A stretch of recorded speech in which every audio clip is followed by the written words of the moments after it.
If you can keep your head when all about you are losing theirs and blaming it on you, if you can trust yourself when all men doubt you, but make allowances for their doubting too, if you can wait and not be tired by waiting, or being lied about, don't deal in lies, or being hated, don't give way to hating, and yet don't look too good nor look too wise.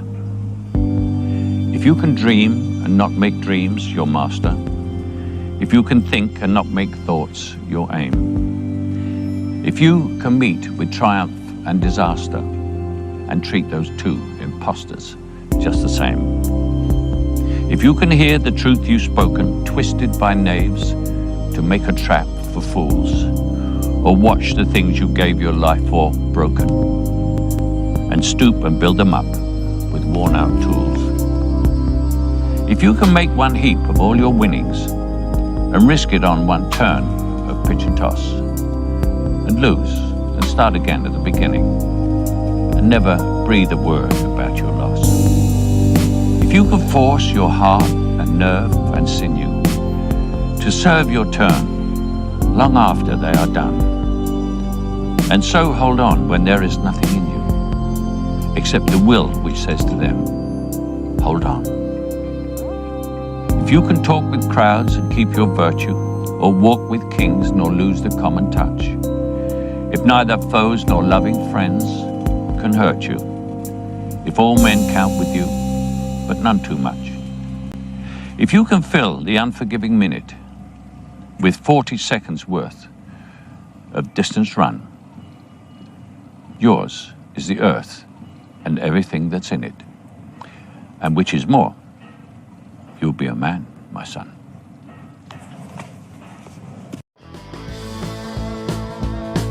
Today is the beginning of the end and the start of a new beginning. Time has come to refine yourself and let go of the demons in your head that have held you in captivity for so long.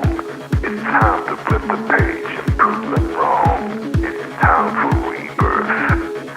Yeah, time's up to say goodbye to all the haters, doubters, and non-believers trying to bring you down. In the blink of an eye, you'll realize that there's so much more to the book than the page you were stuck on. Finally, you will feel free to live a life you love living instead of the life you think other people want you to live. Remember, you are the highest authority when it comes to knowing what you want and what you love. So stop trading yourself for the approval from others. Ladies and gentlemen, weirdos and geeks, please repeat after me. I don't give a fuck.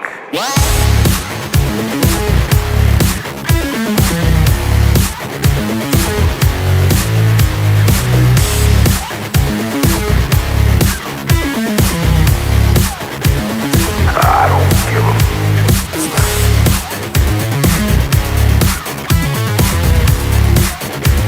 I don't give a fuck.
Target acquired. Eagle 1, first strike. You have permission to engage the target.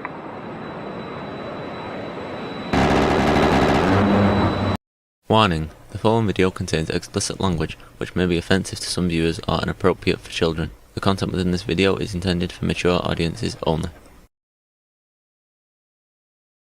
Welcome back, ladies and gentlemen. Hope everybody is doing great today. We're going to have a good time today. We are 100%. Let me just get some stuff happening here. We'll make it happen. How is everyone out in the wide world of sports today? Everybody doing well? Hope everybody's doing well. It sucks if you aren't. Anyway, welcome to the show. It's going to be, as I said, it's going to be a great show. It's going to be a good day. Got a lot to talk about. And we'll start with welcoming those who showed up early. Mr. Boulay, first in the chat today. Good deal, sir.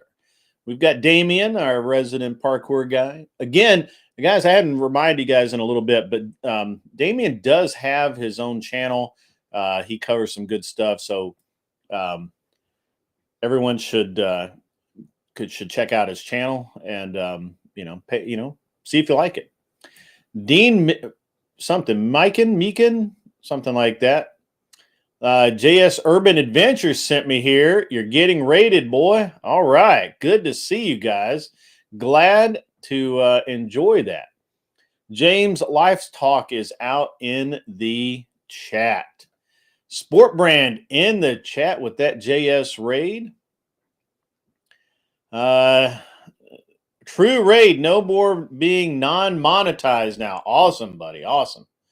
Good deal. Good deal. Sport Brand in the house. JS Urban Adventure says he can't listen long. Got to get to bed, but have a good stream. We'll do that, sir. We will do that.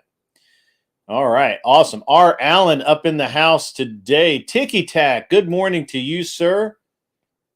Good morning.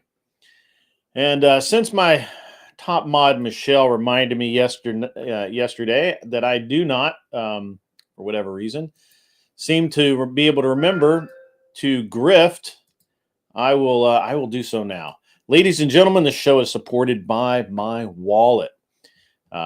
And as such, at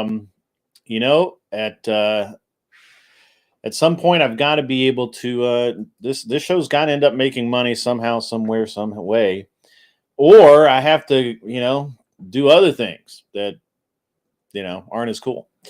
And so if you can, please help out. If you can't, that's okay too. If you don't think the content's that's good, don't open that wallet. But if you can and you enjoy the comment, please consider sending a super chat or becoming a member. Membership has its privileges. And I'm adding to those. It's slow, but it is coming. And it should be a good time today. We are going to talk a lot today. We're going to talk a lot. James, I heard that you were sick. I hope you're feeling better, buddy. Hope you're feeling better. I was up late last night. I left the show. I intended to go to bed. I jumped on one panel and then I jumped on another. And I jumped on another. And you know how this goes, right? So we'll see what we'll see how energetic I can stay today, but hopefully it will be just fine and it'll be great. So I've done my grifting. Please enhance the grift. Would do enjoy it. And if you can't, that's okay. It really is. It's truly okay, guys. It's been an interesting couple of days going on out here. We've been got a lot to talk about. I don't even know where to start, really. But the show's going to have the show format today is we're going to talk a little bit. I've got a debate tonight. I'm going to be restreaming it to this channel. I think I think let me double check because 7:30 Central.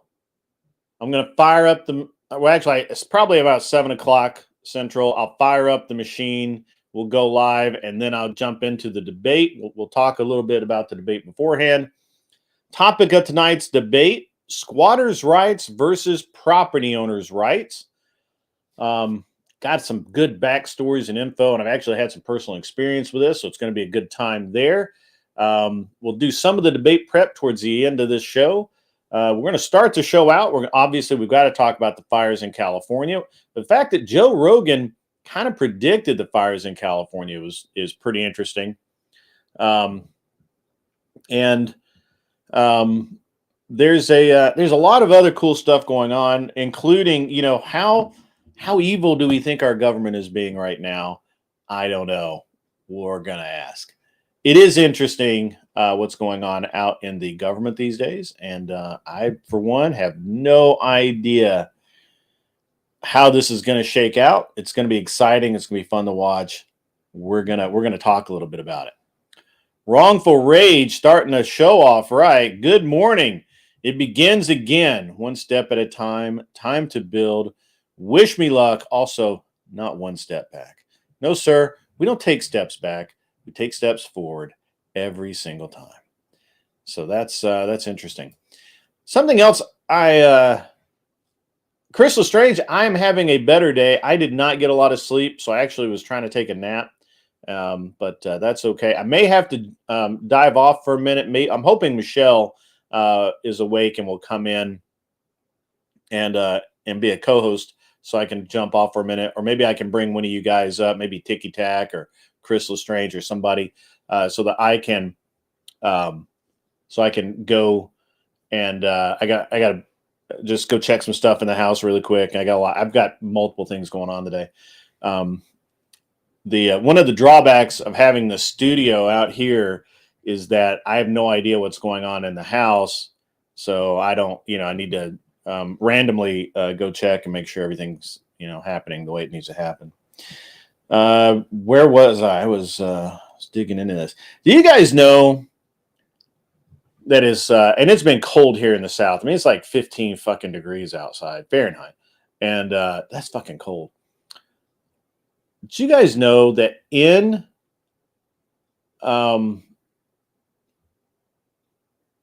North Carolina right now, there are still people living in tents without running water because of the hurricane?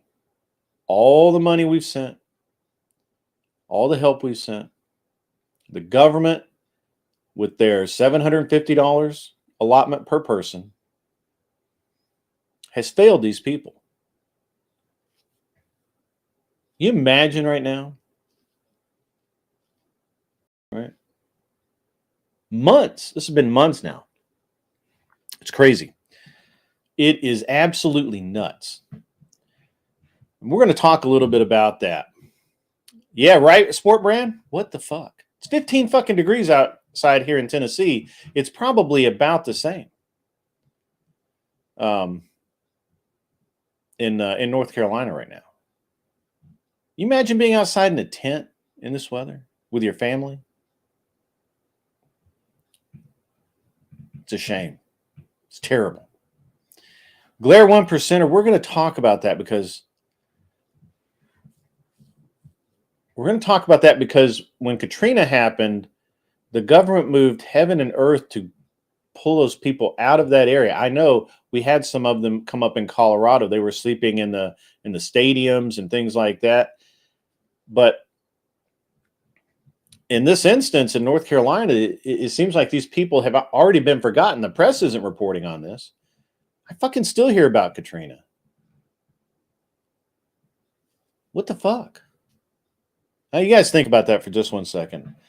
Get properly indignant. I just gotta do one little thing here. But yeah, it's really interesting to me. And it's probably only interesting to me. It probably, is not. It's not that interesting to anyone else. But you know, you know, to me, it's pretty bad. It's pretty bad form, honestly. So I don't know. You guys tell me what you think. I will respect you. So it's probably at least 15 degrees, if not colder there. Yeah, it is fucking cold. It's 33 degrees there. I got you, John Mosman. No, it's 50. Well, it might have warmed up. I think when I drove my son to school about an hour ago, it was 18 degrees outside. What up, Flow State? How you doing, buddy? How you doing? 31 degrees there, man. That'd be nice. Yeah, guys, gotta be careful with the thing. The bot will get mad. The bot will get mad. So it's an unfortunate thing, but the bot's an angry bot. The bot is angry. Sorry, guys.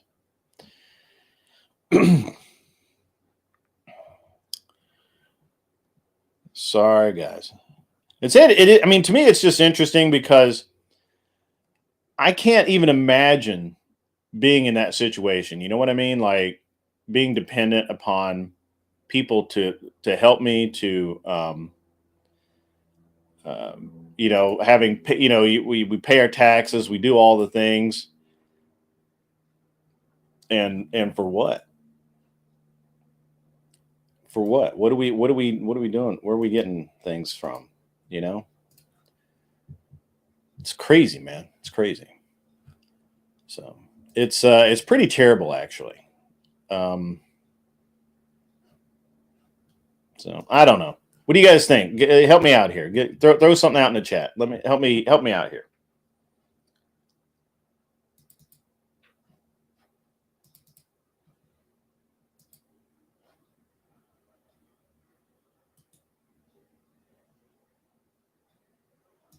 Help me out. By the way, I'm not gonna. I will not share who made this unless they actually want me to. But we've got. I got a thing here that that has been sent in to the show. Look at that. Look at that. That is sick, right? Mr. Boulay approves. Grid's wallet is on strike. Only give if you can. That is lit. That is lit. That is lit. It's pretty awesome. I like it. I like it a lot. Again, not going to reveal the artist, but the artist did a great fucking job. Where are we at here? Let's see. Yeah, got all kinds of stuff. Yeah, Tennessee is really cold right now, bro. Fly out to Vegas in February. What's going on in February? I think I'm actually supposed to go on an Alaskan cruise. I think that's in February or March, which is, I don't know why I'm going on an Alaskan cruise. It's something my wife wants to do. So, you know, it's pretty fucked up.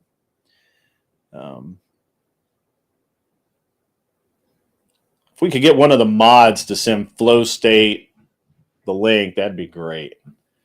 Mikey Balls, I see you in here, buddy. I see that. So, yeah. What's up, Adam87? I see you're back. Good to see you. We appreciate everyone that comes around. Streamer house, huh? I don't know. I think I'm too old. It'll be about 15 minutes. That's fine. Don't worry about it. We'll still get, we get cold in Tennessee because of the humidity. It's just the way it works. We only get it only happens for about a week, maybe two, but it does get cold. That's why we make delicious coffee. That's fucking great. I like that. I am not sponsored by Tactical Soap. Maybe I should be. Oh, is it not in the mod chat yet?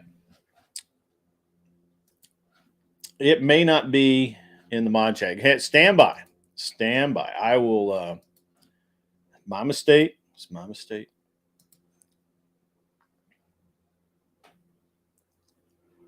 My mistake. What was it?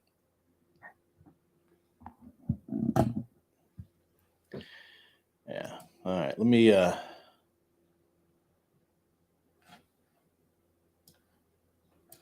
Let me throw this in the mod chat. My bad. That was my bad.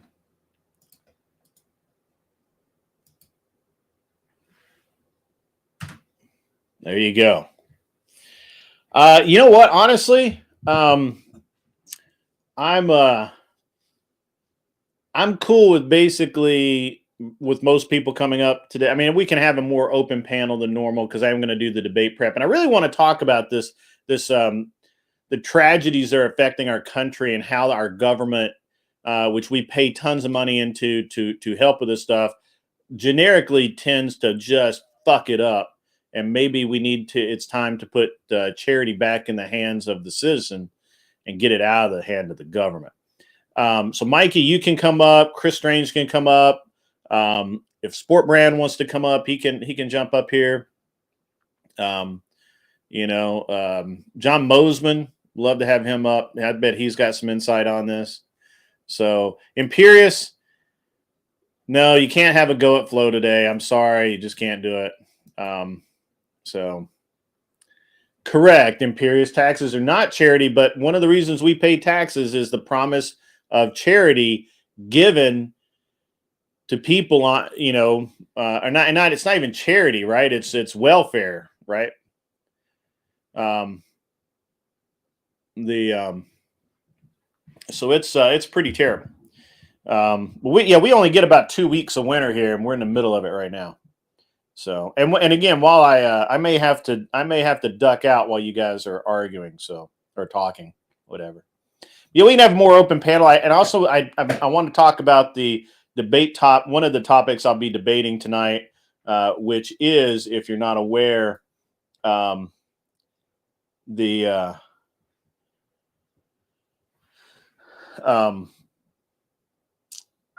word I'm looking for here. That doesn't matter. So we're going to have a good time today. We're being a little bit looser today than normal. So yeah, we have really about 2 weeks of winter, maybe 3 if we're really in bad. If we're having a bad winter, but yeah, I've got to go check on my house, make sure everything's okay in there because nobody's home but me, as far as I know. So, the dog might need to go out or might have had a delivery or some shit. So, got a lot of shit going on today. So, yeah, Koshuko, I'm telling you, man, it's one of those things. I don't know why, but that's just how it works around here. It just is. Just is.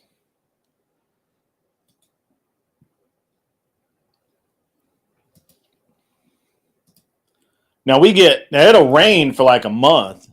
Don't get me wrong. Don't get me wrong. It'll rain for like a month for sure. 100%. But, as far as actual winter goes, we don't get much of it. 42 in California today. Ooh, that's a freezing cold ass winter. That is just badass for California.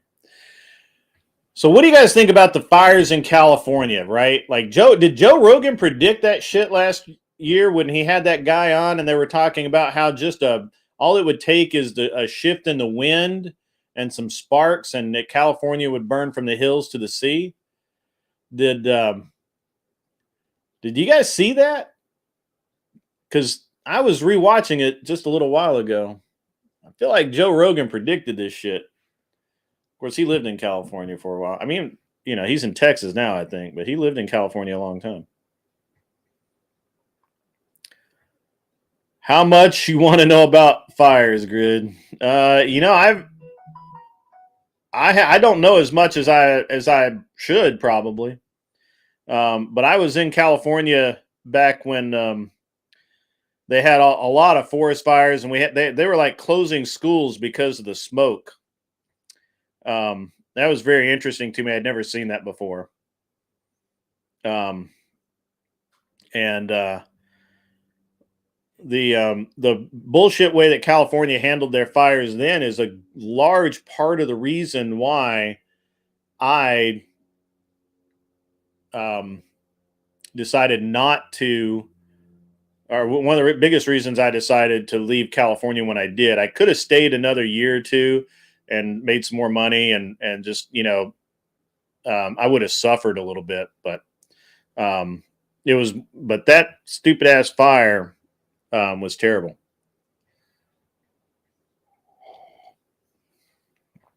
Hey, Carney's Ride. What's up, buddy? Good to see you in the chat. Good to see you in the chat. Probably you can get a squatter out in a day or two. Yeah, there's a guy on YouTube that videos him taking care of the squatters. Man, it's pretty fucking funny. So,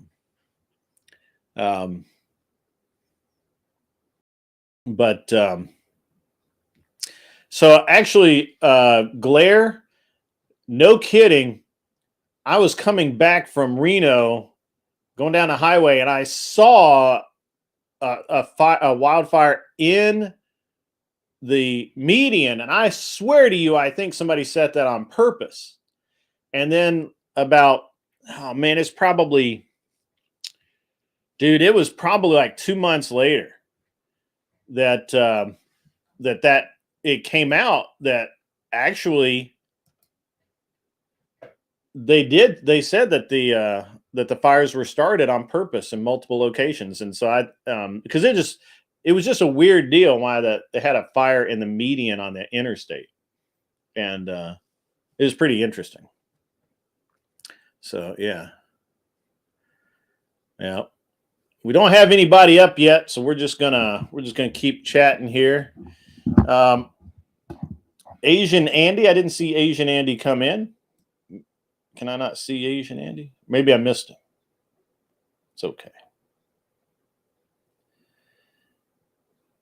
All right. Well, hey, Mr. Mister's in the chat today. Good to see you. Imperious, maybe in a few minutes, man. I can't walk away and leave you up here, man. I'll come back with rubble. So, oh, Asian Andy is the guy who gets squatters out. Oh, all right, cool. I like that. That's cool, man. That's cool. You're a good boy. Yeah, until I leave. Just that's how that works. Yeah. There it's an interesting thing. I haven't had any squatters. I've had but I have there's a couple of instances where, I mean, they're pretty much squatters, right? So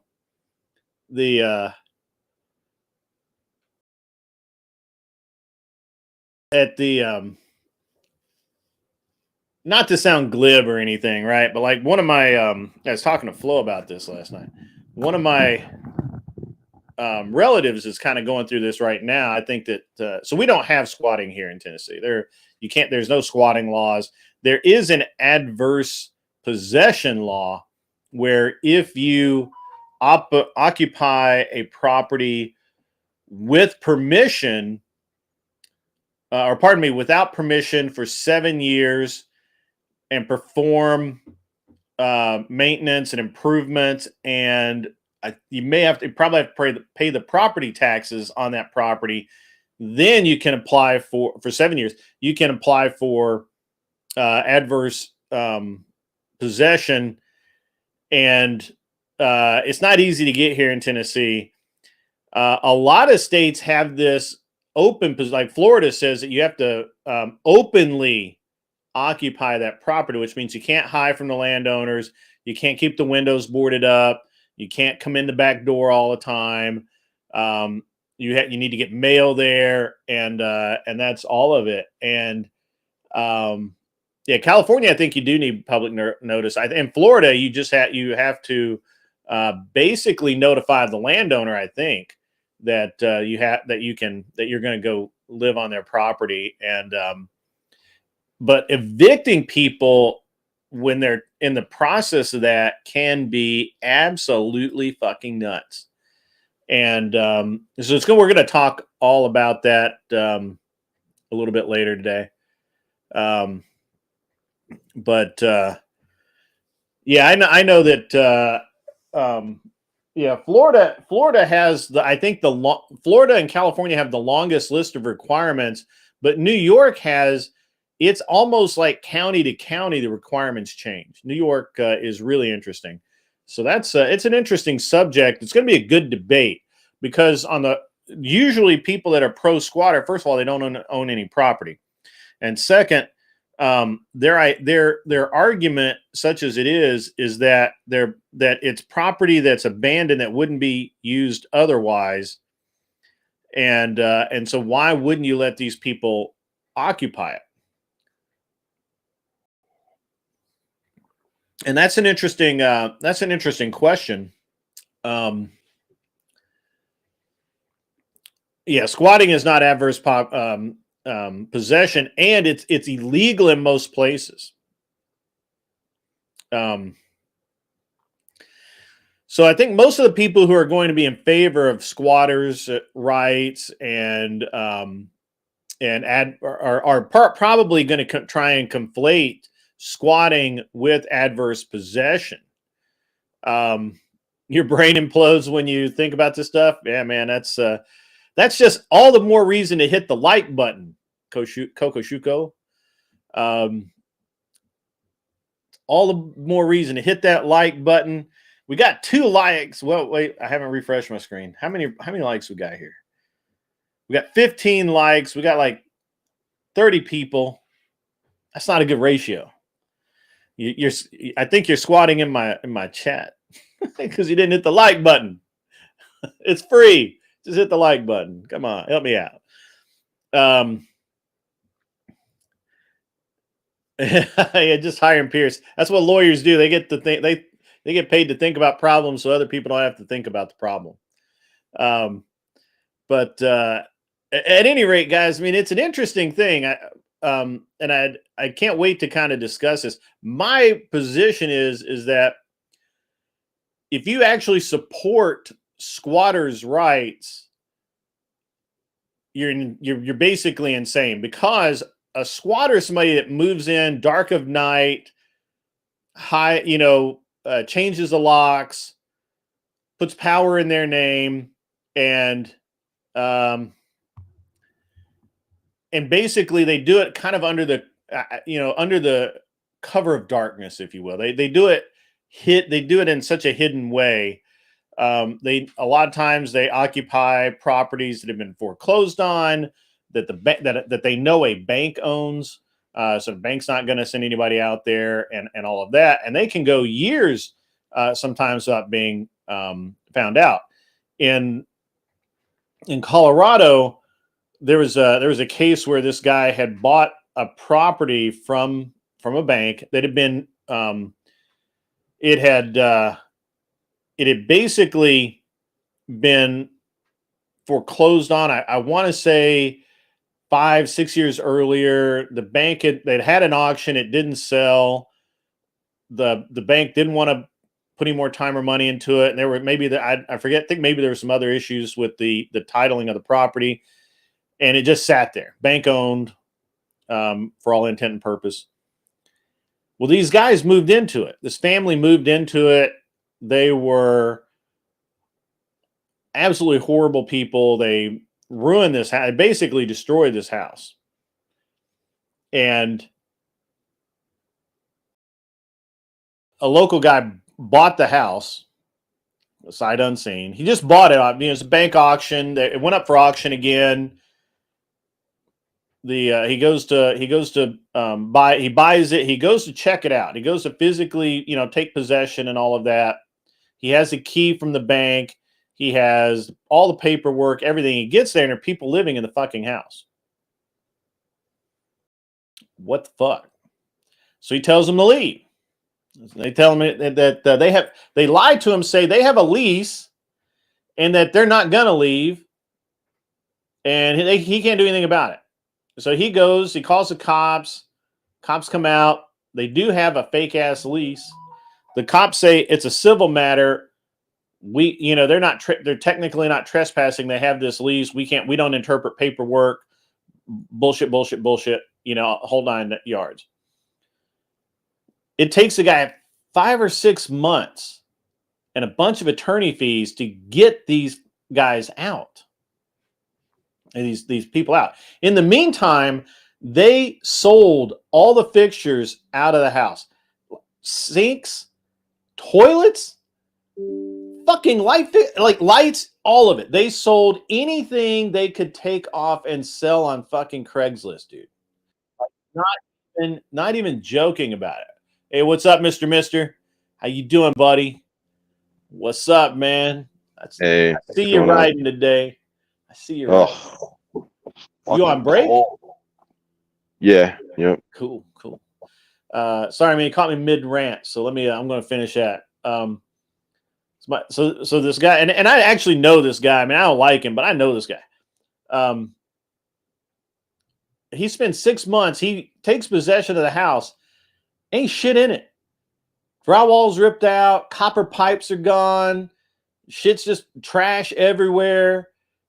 And they did it just to be fucking assholes. Like there's just no reason for it. They didn't have the water. So he had obviously put the water and electricity in his name and had it turned off because he wasn't occupying it. So they were just pissing and shitting in this toilet that didn't work. And then once the toilet stopped working, I don't know what they did. I guess they went out back or some shit. I don't know. But it was apparently it cost them a lot of money to fix after these squatters had been there for this length of time. His family of criminals. So that's my experience. Well, that's one of my experiences with it. And my other experience with it is my grandmother passed a few years ago, age of 104, and she didn't leave a will. Well, she left a will giving the house to my aunt, my mom's sister. Within a year and a half, my aunt passed because she wasn't in good health either. And this lady that they had let live there to take care of my grandmother and my aunt in their old age, she just stays there. And I don't know. So the house and nobody's ever done any of the legal work to get the deed of the house transferred from my grandmother's name into my aunt's name or her daughter's name. So we tried to contact the daughter and say, hey, we'll help you with this, because what I think is happening right now is I think that lady is what her plan is to just stay there and drag it out until she qualifies for adverse possession, because she's never rented. She lived there with permission, but now the people who gave her permission are gone, right? She could come up with a paper that says that my aunt willed her the house and not her daughter. And then they'd have to probate that shit out. Nobody's ever paid probate. I need to check and see if the property taxes have been paid. And I said, I tried to communicate with my cousin that, hey, I know you don't have a lot of money. If you need to, I will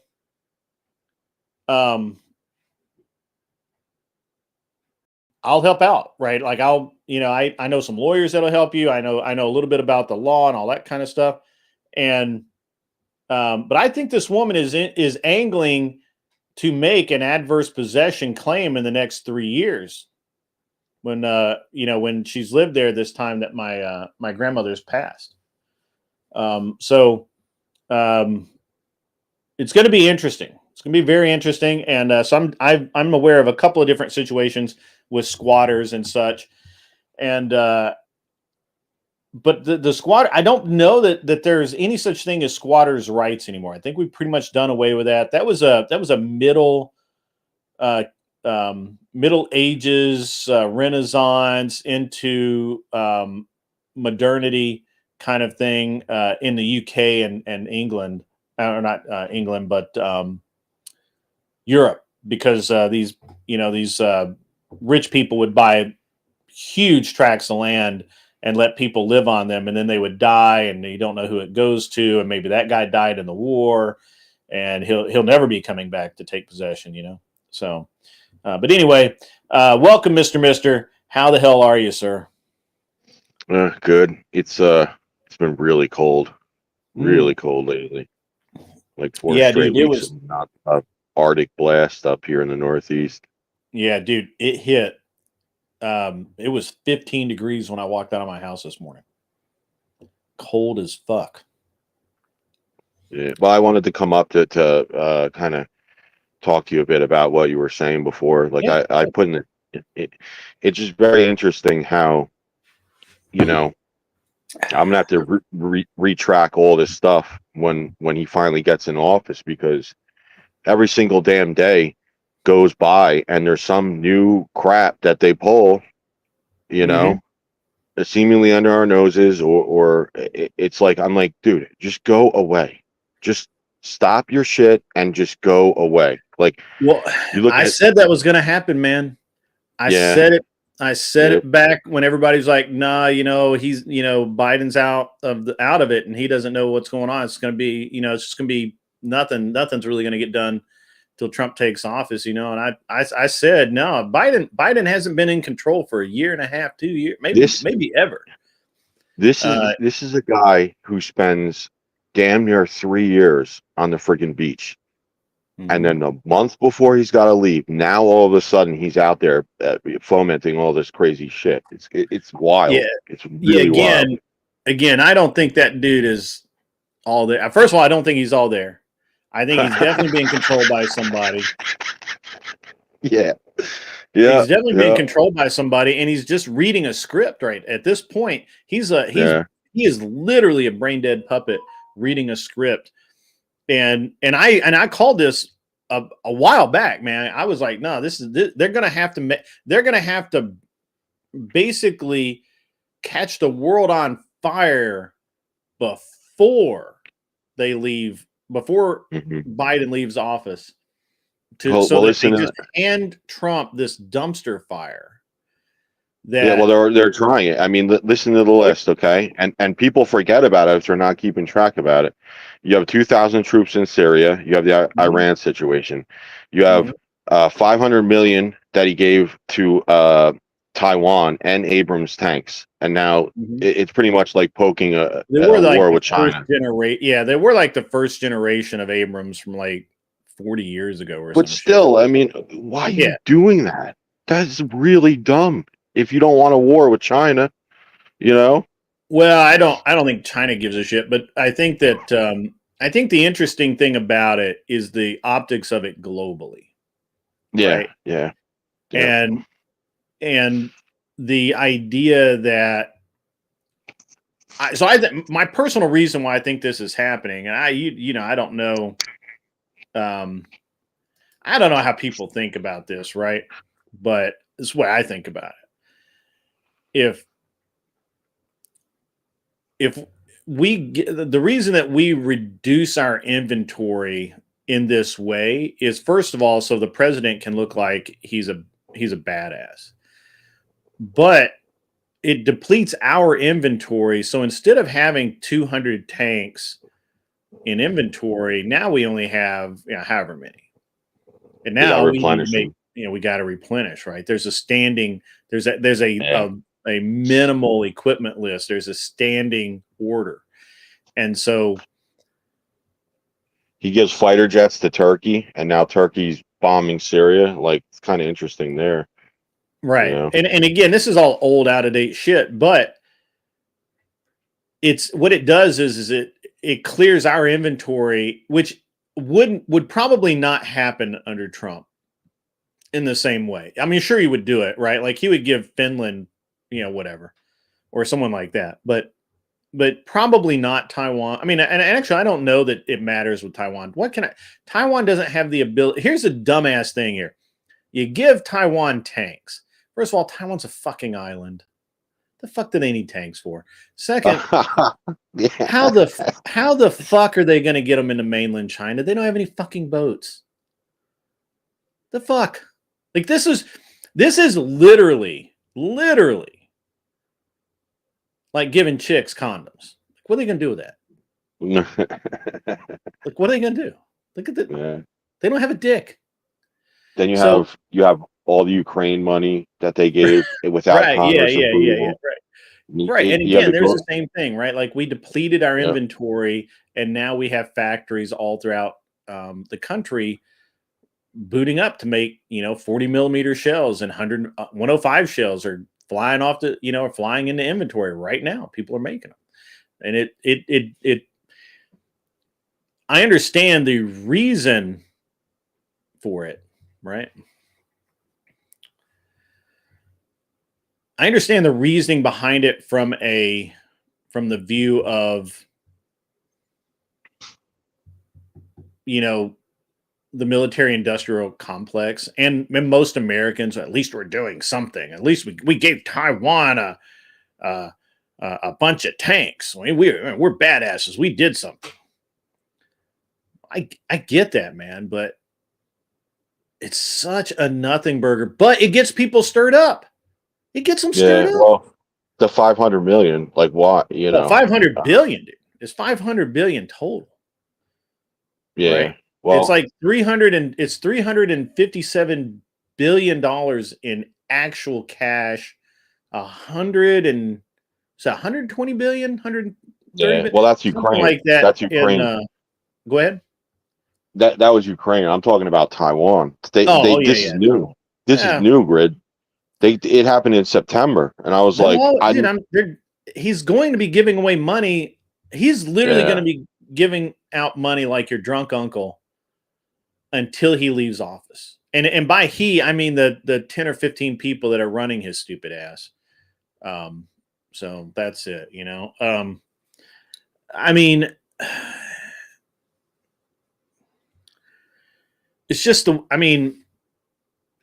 to be the way it is.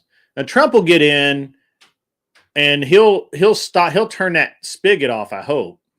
Right.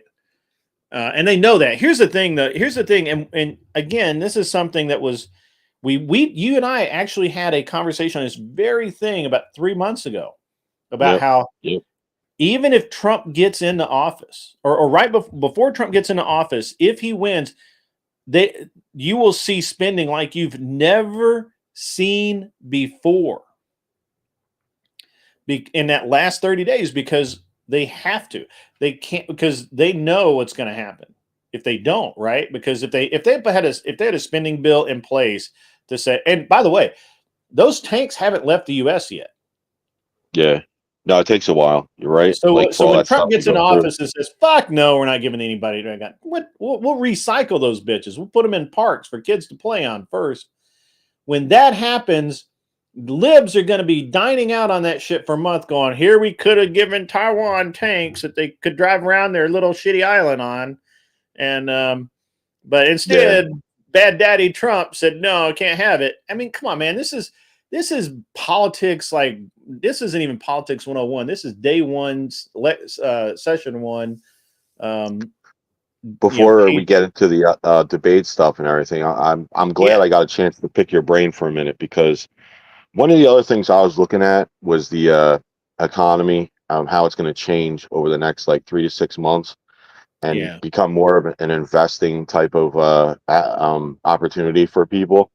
And in particular, I put in the chat a couple times a while ago that GMC fired 1,000 workers, because you're in the automotive industry and stuff like that. And I'm noticing a lot of changes going on right now, because I'm like, I really want a new truck, like a personal truck. Yeah. You know what I'm saying? Dude, truck prices are crashing. That's what I'm saying. Like, I knew it. I was like, I gotta wait until they finally give up on the stupid EVs and all that bull crap. And what do you think about it? Because I'm seeing a lot of companies are changing now. Well, You what know? happened is Tim Hale, 54 State. That's fucking right. Somebody get Tim Hale a link. He can come up here too. Look, man, here's the deal. When you get down to it, the economy's been propped up by the ability for people to take out these loans. And banks were willing to grant loans to basically anybody because they're making 10%, 15%, 30% interest on these loans. If Trump gets in and he lowers the interest rates to where people can actually afford loans, Yeah. that changes things. That's just part of it. But the biggest part of it is those truck values have been propped up for a long time. Oh, it was insane. But the thing is like Dodge at one time had like 400 days of inventory just in 2,500 pickups. Like they were the slowest selling vehicle in the country. Yeah. Yep. And they're some of their Dodges are pieces of shit from what I'm hearing. I don't know if they're pieces of shit, but yeah, I don't know.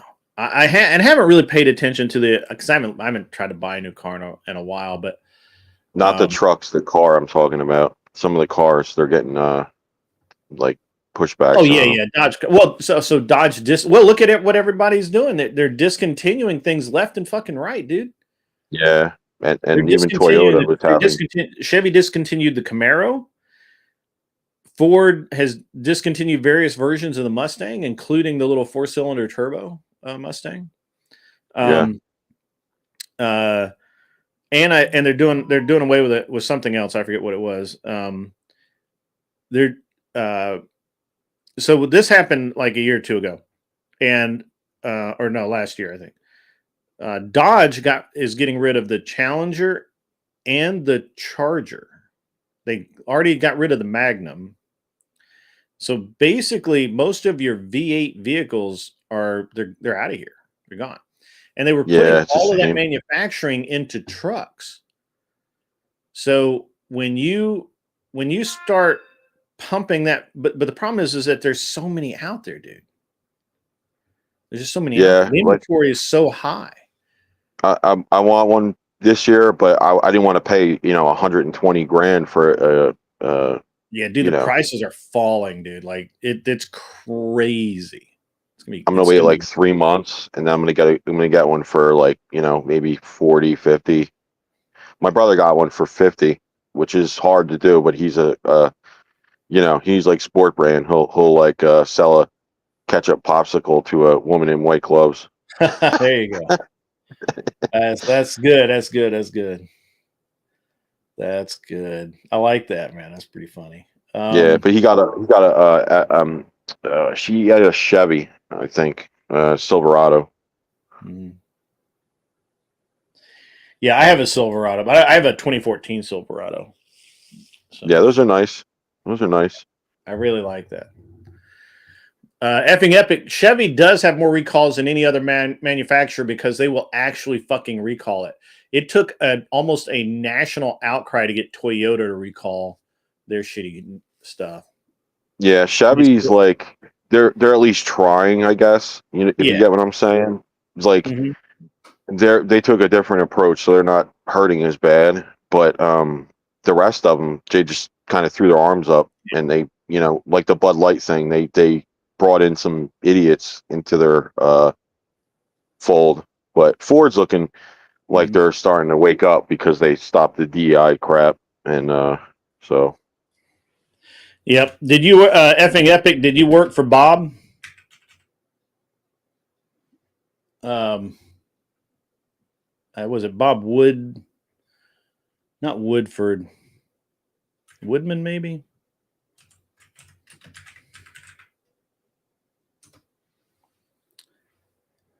Yeah, Bob Woodman. Did you work for Bob Woodman? I know that guy.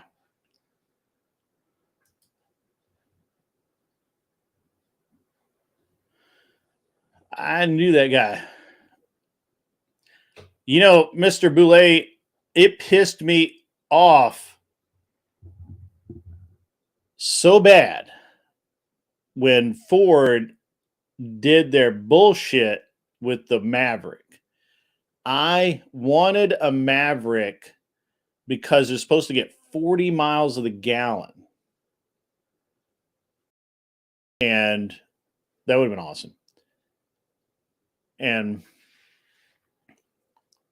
it was the 4-wheel drive with, I think it was like a 3,000 or 4,000 pound towing capacity. I mean, it's a little truck. It's supposed to be a fucking sweet deal. And it's supposed to start out at 15 grand.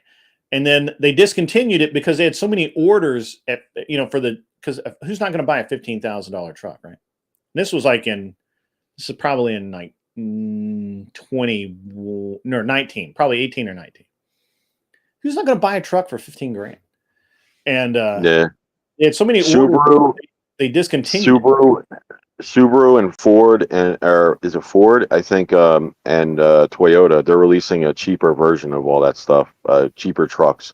Like one of them's like 8 to 10,000 for base value or whatever. So for people that want to, have businesses or whatever, I saw that and I was like, I wouldn't get that, but that's great that they're actually waking up to trying different things. I mean, well, at that time I had a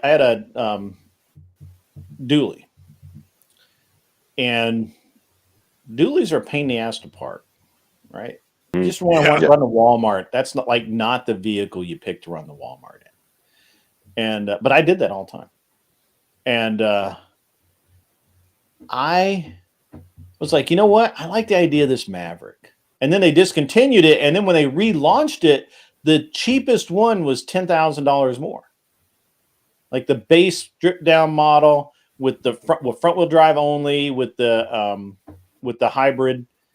I was like, what the fuck? This is dumb. So they promised the 4-cylinder hybrid EcoBoost 4-wheel drive with a reasonable towing capacity at, starting at 15 grand. What it ended up being, I actually optioned one out in 2020 or 2022, something like that. It was like 25, 30 grand for a tiny little truck. Wow. And I was like, this sucks. And I'm like, there's no way I'm spending that much money on this hybrid. I go buy Hyundai Santa Fe for 21 grand, right? And it's kind of the same thing. So Ford really pissed me off. They really did. Like I was all set for the because I needed something that was cheap to run around in, that I didn't give a shit about putting miles on. That I'll be honest. I loved my Ford Ranger. I had a Ford Ranger fully loaded with a step up, crew cab, whole thing. Yes, the Maverick's kind of like a smaller hybrid Ranger, right? Yeah, gotcha. Yeah, love the idea of it. But Ford fucked it up. So why can't we get Hiluxes? That's my point. Like I want a Toyota Hilux so bad. It's just it's the ambiance of it more than anything, really. So I don't like Toyota much at all. I'm not big on it, but I like the Hilux idea behind it, right? Like it's, the idea. Yeah. That's more. I like the idea of what Toyota is supposed to be, but then I've had so many come through the service shop that it's just nuts. It's weird that people think they're like the most reliable thing ever and all this stuff. And I'm like, dude, I've had them come through the shop with like ridiculously low miles with big problems. My favorite vehicles for just straight up reliability, Honda. To just do not fucking die, right? Honda. Hondas are good, but Hondas have problems with their electronics and everything. The engine itself, great. Everything around the engine sucks. Same thing with Dodge. Like Dodge has that Cummins motor. That Cummins motor is bad the fuck ass. Oh, yes. Hell yes, it is. Everything attached to that sucks balls. My Dodge truck was the worst vehicle I've ever owned. Really? Absolutely. And I had the Cummins. It was a 1-ton dually 5-speed. And at the time they made the mega cab and they made the extended cab. They didn't make a true crew cab. I had the extended cab, and it was a 99. Dude, that thing, when I bought it, it looked like brand new. It had the nose repainted. Because trucks get the shit beat out of the front end of them because they're going down the highway all the time. So you gotta have a push bar. Yeah, they just. I mean, that is how much, but yeah. It looks cool. They're going to get sandblasted. I figure I'm putting a win. If I'm actually, when I was going on the highway all the time, going to races and everything, I kid you not, I planned on a windshield every 2 years because it's just going to get sandblasted. It's going to get rock chipped. It's you're just on the highway. I'm going to write that down. I'm going to keep that in mind. Yeah, guys in the chat. So save your money because, like we were talking about, all this stuff, it's finally going to come down. You're going to be able to get some good deals on some vehicles because they got to move them, Yeah. So. Effing epic. The 12 valve was great. The 5-speed was great. Everything else sucked. Like I had the alternator. The alternators went out all the time. They had a battery charging issue where it didn't have a balance. Didn't have a proper balance on the dual battery setup. So it would get corroded. If it got corrosion in any part of the system, it would overcharge one battery. Right. And again, it was just one of the worst vehicles I've ever owned. The second one I had the 99, and then I had an 11. I don't remember. It was a newer one, and it was a true crew cab. It wasn't an extended cab. It was the other thing is that I had to adjust the doors like every month or two to keep the fucking wind noise down. It was like the shittiest thing ever. But I just hated that truck. Yeah, you're a pro. You're a pro though. That's like I don't like shit that doesn't work. Right? Like most people don't give a shit. Look, if something doesn't work, they'll just keep rolling. Me, it doesn't work. Fucking bugs me. And oh damn. So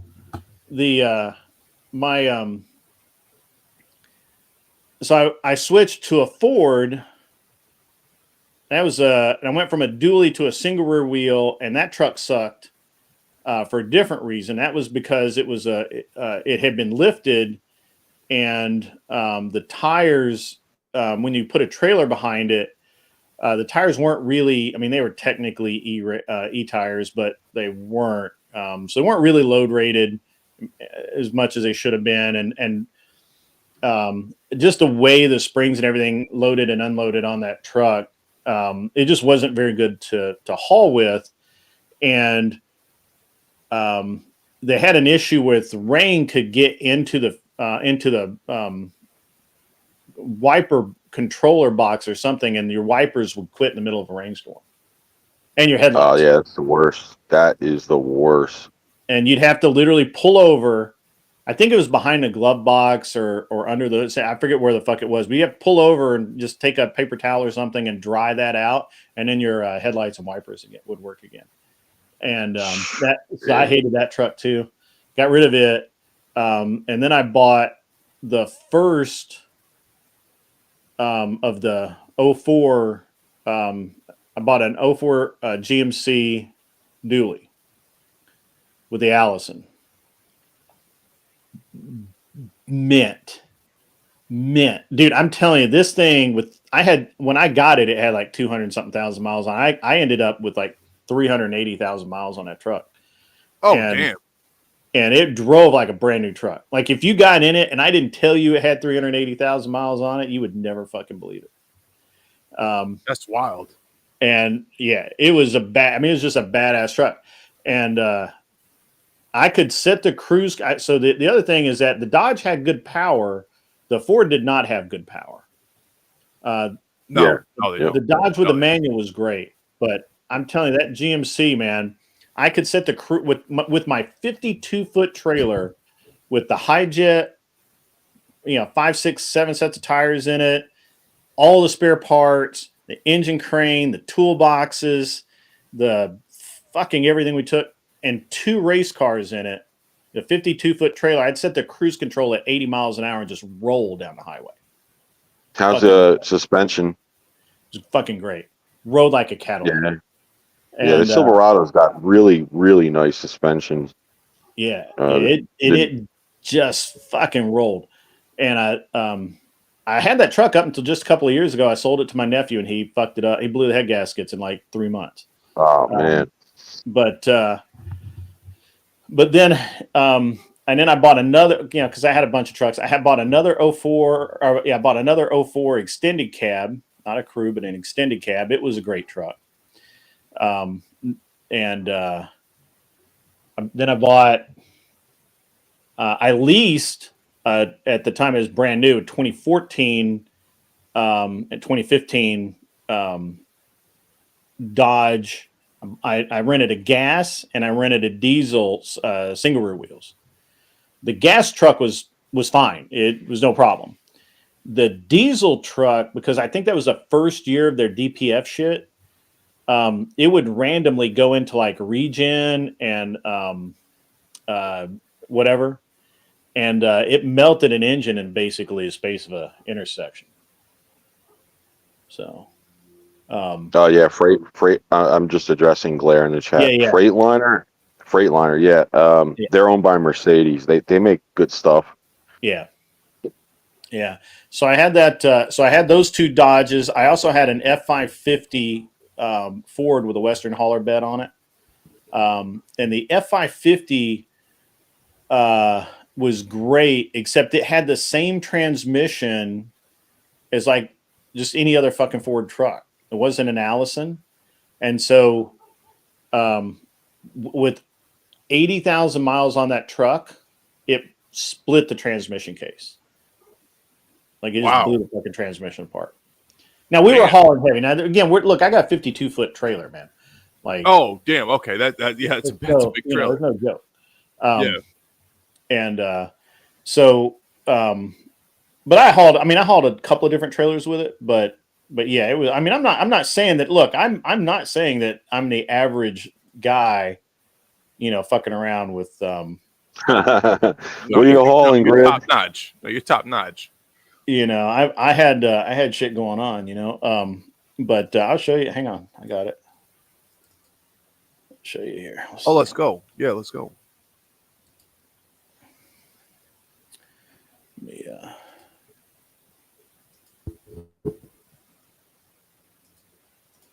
So there's a trailer I was hauling. Dang. Yeah, that's 52 feet. Yeah, that's a tough. And that's why I hauled it right there. 80, set the cruise at 80, and we'd roll, baby.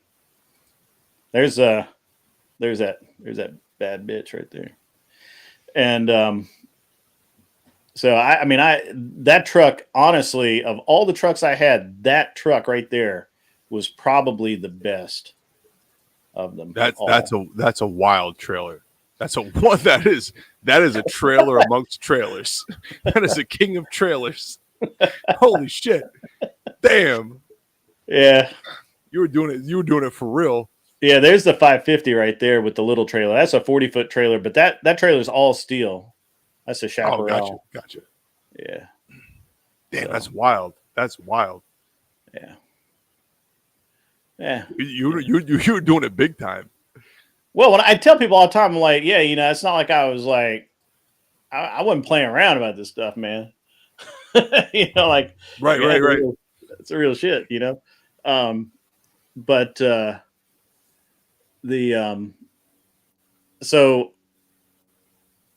I had and then I bought the second Dodge dually, and that was a good truck. It was a good truck, except it always had minor little things going on with it, right? Like it always had like heating issues, which I guess is common to that year.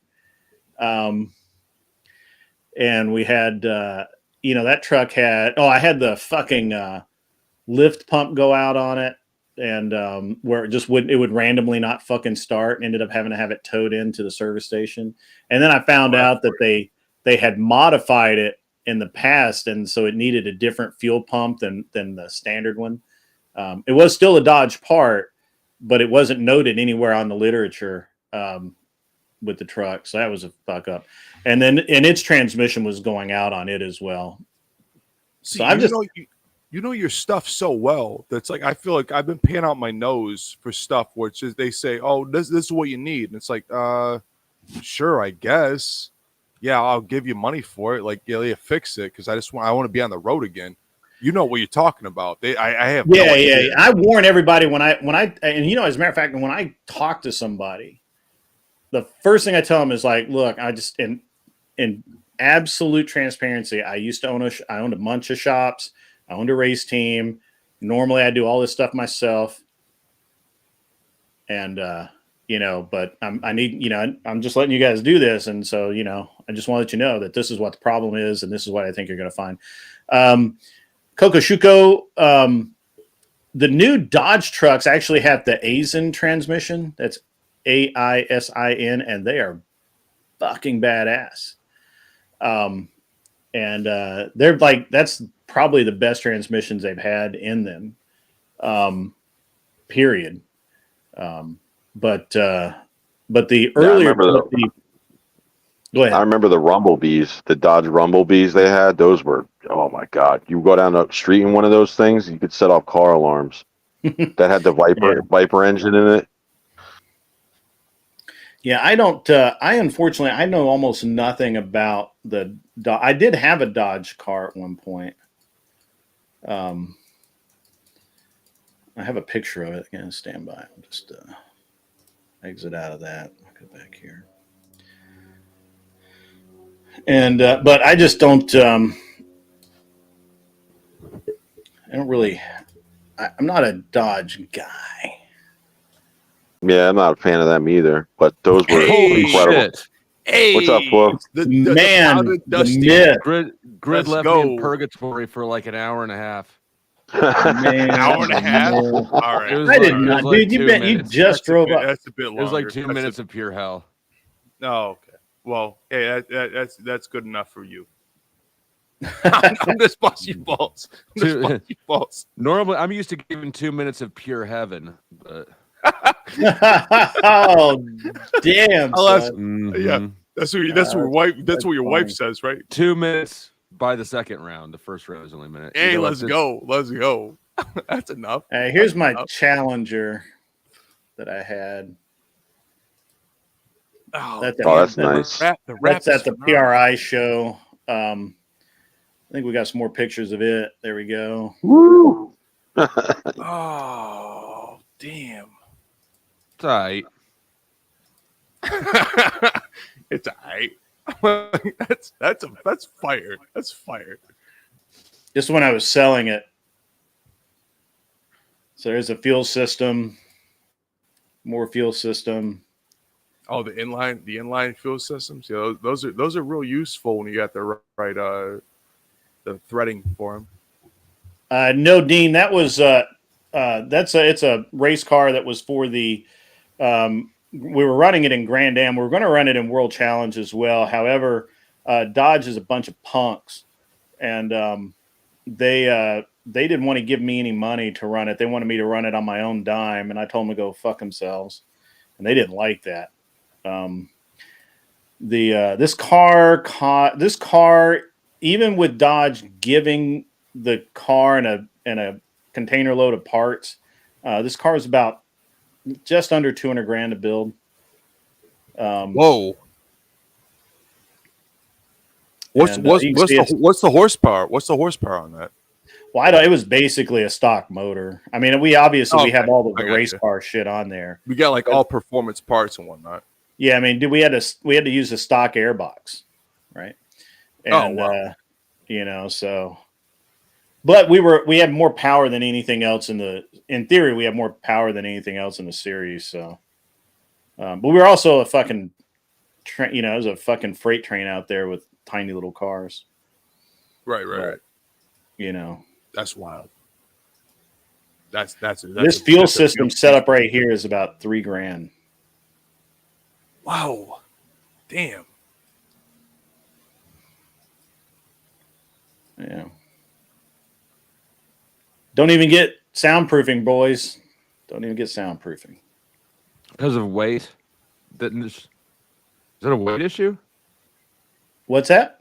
Why would you leave the soundproofing out? For weight? It's a race car, baby. Just an unnecessary. There's the shock reservoirs. I think the shocks on. So we had 2 different sets of dampers on this car.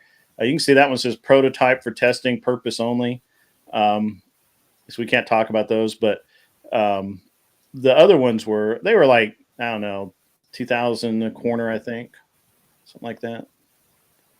We didn't like breaking them, I'll tell you that.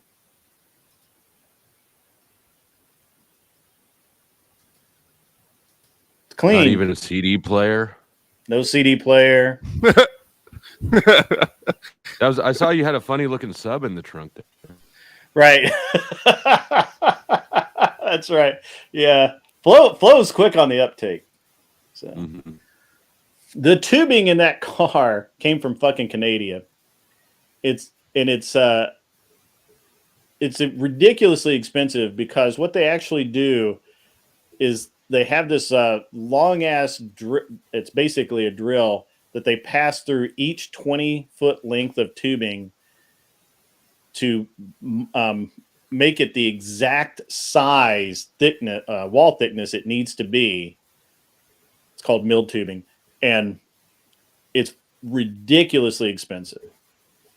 It's terribly expensive, and but it shaves weight out of the car because, like, if most like 095 wall or 120 wall tubing is actually like 098 and 124 wall tubing, right? Because it's a little bit thicker, and it doesn't sound like it adds much, but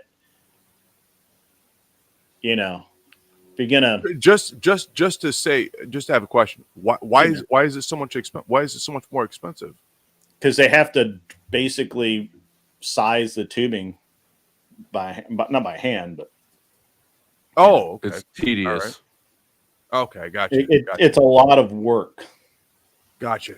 I'm real big into CNC and like movement of stuff and production of stuff. So it's like that's my bread and butter. I find that so fascinating. Yeah. We that was my whole life for a long time. You want to hear the angriest Miata ever? This is pretty cool. I fucking love Miatas. I love Miatas. A lot of people it's say technically not a Miata. It's technically an MX-5, but okay, gotcha. We'll see. Hang on me. I still want to get a kit card to get a Cobra body kit on a Miata, real bad.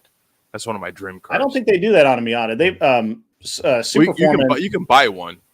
Yeah, Superformance does the Cobra kit card that's based on all Mustang components. Like you buy a 5.0 Mustang and you just take it apart and put all of it on this thing that looks like a Cobra and then you're off to the races. So they got one for a Miata. I'm fairly certain. I might be mistaken. I don't know. It's all the wrong proportions for a Miata, but it could be. I don't know. I mean, it doesn't have to be perfect. I just like the aesthetics mostly. Yeah, that's it. Yeah. Well, I don't want to obfuscate or anything like that, but people pissed at me. But what's your debate topic for this week for the Reverie? Oh shit! Give us some throttle.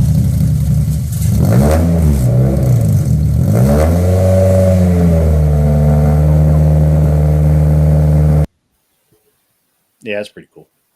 That's bad. I still own that car. Oh, really? Oh yeah. Yeah. Why would I not? Damn, you got the damn, Greg, you got the coolest cars ever. Like you are I don't know about that. Yeah, I would say so. I'll give you my $2.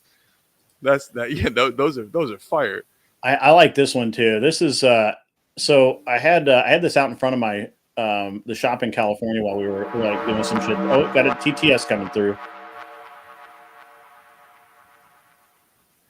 Wrongful Rage donated $19.99. Super chat. First car I ever worked on was a Corvette in the 90s. Doing brake change. I got to drive it when done to test new brakes. I had fun going 90 just to check brake. That's cool. I can't tell when it's over. I can't tell when the TTS is over. Oh yeah, it's over. I'm sorry. Yeah, it's over. I'll read it too, since you guys can't hear it. They can hear it. You can't hear it. First car I ever worked on was a Corvette in the 90s doing a brake change. I got to drive it when done to test new brakes. I had fun doing 90 just to check the brakes. I have a couple of funny stories about mechanics and testing cars. But You do. huh? Not you. Not you. Not me. No. I'm an upstanding citizen, sir. I'm an upstanding citizen. I do not do such. You are an upstanding citizen. You might say that tongue in cheek, but as far as I know, but you know what? It's the upstanding ones you got to watch out for.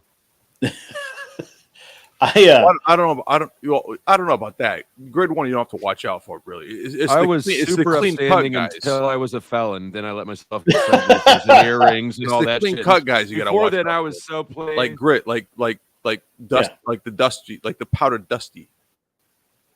People got to watch out for guys like you. Yeah, well, you definitely got to watch out for that guy. I'm gonna be honest with you. You got to watch out for that guy. No, I'm busting your balls, Flo. I'm busting your balls. Don't worry. Yeah, I'll remember me and you on the same boat. Don't worry. You've already fucked up. I know. Yours. I know. Me and you in the same boat. We're birds of a feather, if you really want to say it. But yeah, don't worry about it. Birds of a feather. There we go. Yeah, I don't know. So like the debate topic for tonight, Mr. Hey, Mister, don't say that there. Great. No, don't say that. No, I'm sorry, Great. Don't say that, Flo. The debate topic for tonight, Mr. Mister, is are the hold on. Oh, squatters' rights versus property owners' rights. Oh, let's go on that one. I work for property management companies. So squatters, I don't give a shit about them, to be honest. Can we curse on here, Grit? I'm sorry. Oh yeah, absolutely, man. Okay, yeah, I don't give a shit about squatters, to be honest. Screw them. Anything that gets them out of the fucking property, I'm cool with it. I'll do anything I have to as a property management person. I'm cool with it. I don't care. Like whatever it takes. Dude, you have to have sex with them to get them out, or do you accept the mission? No, Flo. No, this is your mission. Should you choose to accept it? No, Flo. We were told that you were the best. We were told that you could get any squatter out at any time, but apparently. Okay, Flo. How would you get a squatter out? Flo, how do you get a squatter out? Well, I don't. I'm not the world heavyweight champion of squatter removal. I never said I was either. I'm just asking you, what was your opinion? No, I'd probably fuck him to get him out if it were me. You would too. I'm not gonna lie. That does seem exactly like something Flo would do. Flo, that's why I'm just gonna put that out there. That Flo, I wouldn't put that past Flo at all. Not being so funny. Damn it. Why do you think it took me 15 minutes to get up here? I had an eviction to do down the street. Bitch owed money. I had to take it out. What you do is you get a load of gravel put in front of the driveway, so they can't get in and out. If they're gonna take over your house, they're just stuck there. It might take like $2,000, but like you get a load of gravel put there. They gotta shovel that out. They can't move in and out of there. I've never really messed with squatters. You have? No, not really. You ever been in a property management company? No. I mean, the squatters have never been my issue, if there are any. But what is my issue is, contractors, if you work for a contractor, they never really want to make the last payment. If they can get away with not paying you that last installment, then they're going to. And so that's the thing.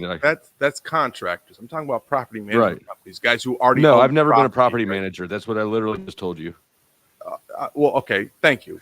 But the point being is there's a whole big separation between those two things. Right, I understand that. Yeah. I have never done I get property you. I management. get you. It's no hate. It's no hate. I will think still have sex with the hilarious. squatters, but I just didn't pay for Well, it.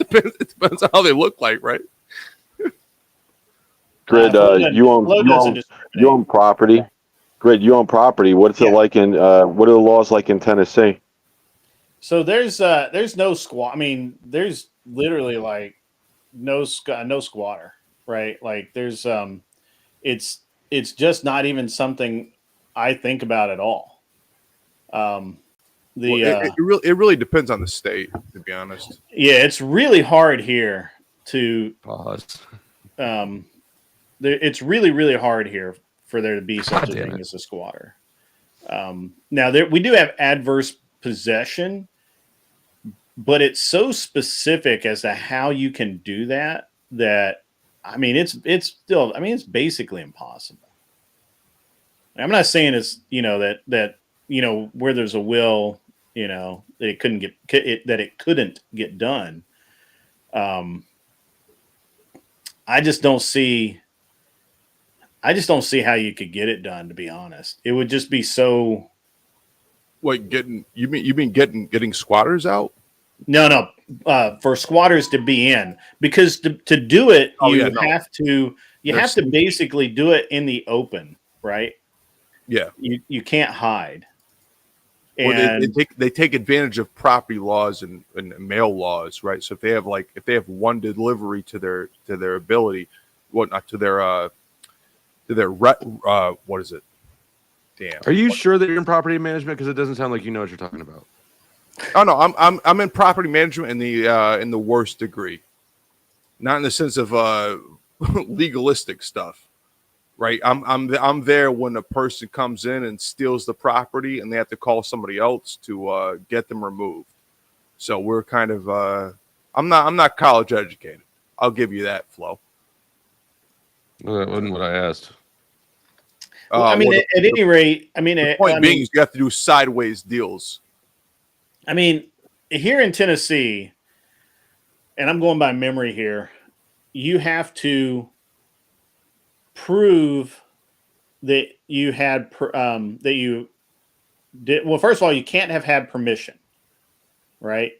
You can't have ever had a lease. You can't have had permission to be there.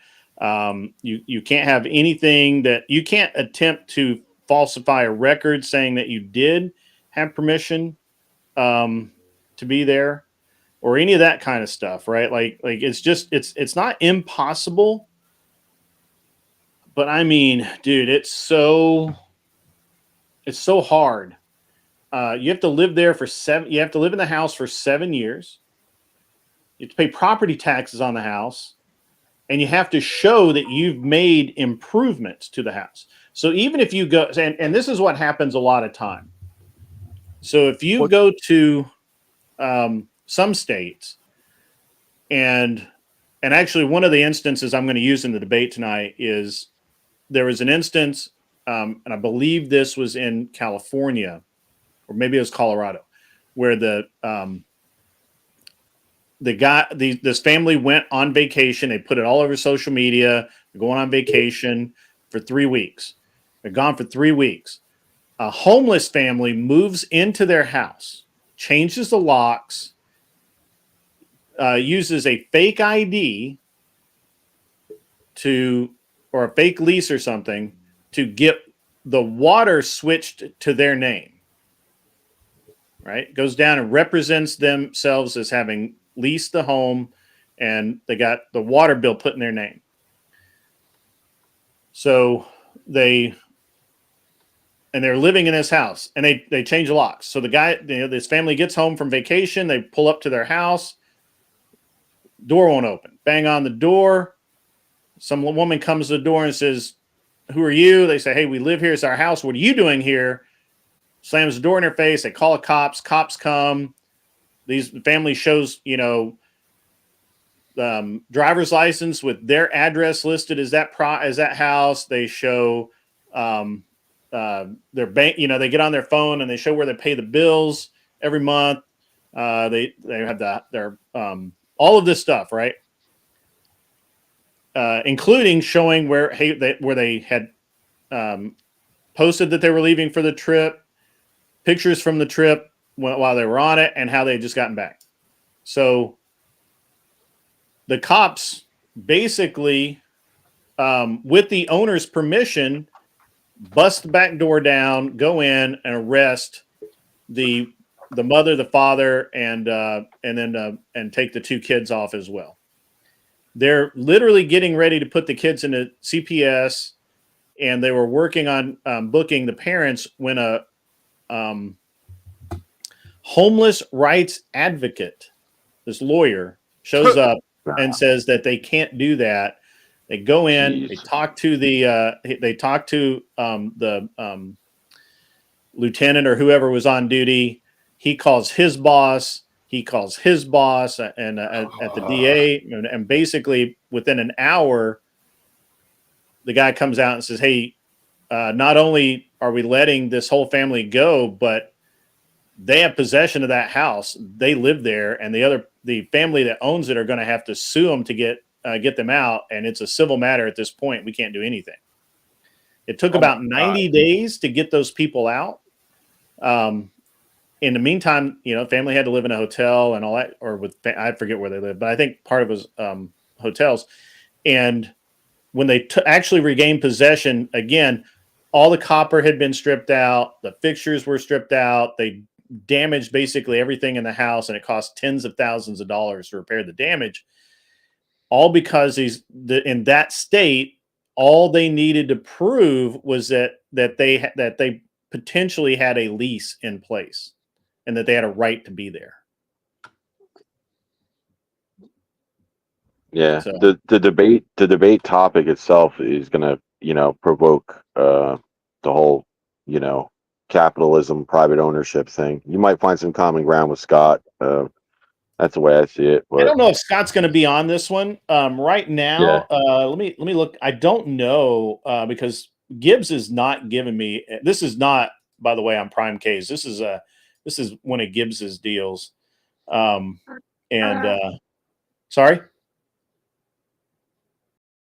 Oh, Chris. Oh, sorry about that. Fucking cat, it's bro. His cat. I was like, what the fuck? And that was funny. I was like, what the fuck is that? Who's saying what? So Gibbs last night, basically, I asked him, I'm like, who's going to be on? And he's like, not really sure. He thinks Sociologic, who he tends to kind of represent himself as a centrist, but I don't think he is. Katya, the liberal girl I destroyed last time, will be back on if she's sick. Frogman. I don't know if Doobie's going to make it because him and Gibbs hate each other, but we'll see. He says he's got 2 surprise topics if the squatters versus property owners' rights are not popping and I guess creating enough turmoil, whatever. So that's how that works out, and yeah. So that's and I'm going to go live probably about 7:00, and I'll basically he said about they're going to start up about 7:30. This is all Central Time, by the way. So I'll go live. We'll get everybody in here. We'll talk and bullshit for a while, and then I'll go over there and do cool stuff to bad people, and it'll be cool. It's gonna be good. Do cool stuff to bad people. Yeah. I don't know what that means, but I like it. I'm looking forward to it. Yeah. It's gonna be. I think it's gonna be good because the one thing about that I've learned is that the liberals always try. They only have like 4 arguments, and so it doesn't matter what the actual debate prompt is. They always try and turn it into one of those 4 arguments. And I'm becoming really good at crushing those 4 arguments. So it's gonna be a lot of fun for me. Sorry, they're very linear. They're very linear. In yeah, absolutely. Yeah, it's just because they got a playbook. They got to go the playbook, right? Yeah. And I don't have a playbook. I'm all over the fucking place. I'll do whatever the fuck I want. So. Yeah, it kind of reminds me of when Nanfan jumped into when we were in that panel, and he came in, and they were, actually Flo would have been good on that topic too, but the whole economy I think Flo thing. and Nanfan would do great. They would end up agreeing at the end, but it would be fun until. No, I don't think so. I think I've been on one panel with him. Yeah. What do you think would happen? No, I would say you'd get him, because the problem with him, like to Grid's point, is they're, like they were talking about the tariff thing, and it's like they only see in one linear direction. They completely ignore the other possibilities of what could happen in a scenario, and when you point it out, they're like, no, this, these economists on this conglomerate all say the same thing, and I'm like, oh god, no, that's not right. Well, they're all going to resort to the broken window fallacy, right? Which is it's better to use these resources rather than let them go to waste, or to make new ones, right? Whereas that's a fallacy, behavioral economics tell us that people would rather have new stuff than repair old stuff a lot of the times, and that often repairing old stuff is a false economy, because you're not paying people to, because there are people that are going to be making new stuff all the time anyway, and so sometimes that's just the way that works. It's just a fallacy to assume that allowing people to live in these old abandoned houses because no one's using them, or the landowner doesn't care anymore, or whatever, that doesn't follow, right? Like, the land has intrinsic value to the owner. He could be letting it go back to being fallow for tax benefits or something like that. So just because you don't see that that gain as being a gain doesn't mean that the owner doesn't see it as a gain. And again, it's just a broken window fallacy. So also the whole ideology with Imperious, I see you back there, bro. I'm not letting you come up and argue with Flow State. I'm sorry. Nah. It's not that. I don't mind. No, why not? Why not? Actually, and I unblocked him on my channel. He's gonna spurg, bro. He's just gonna Actually, spurg. I unblocked Imperious last night. Right when. Oh, yeah, unblocked Imperious after I talked to you. Yeah. Right after you said that Speakeasy rage quit because of Imperious, I was like, well, fuck. I didn't say that, but I would love to see it.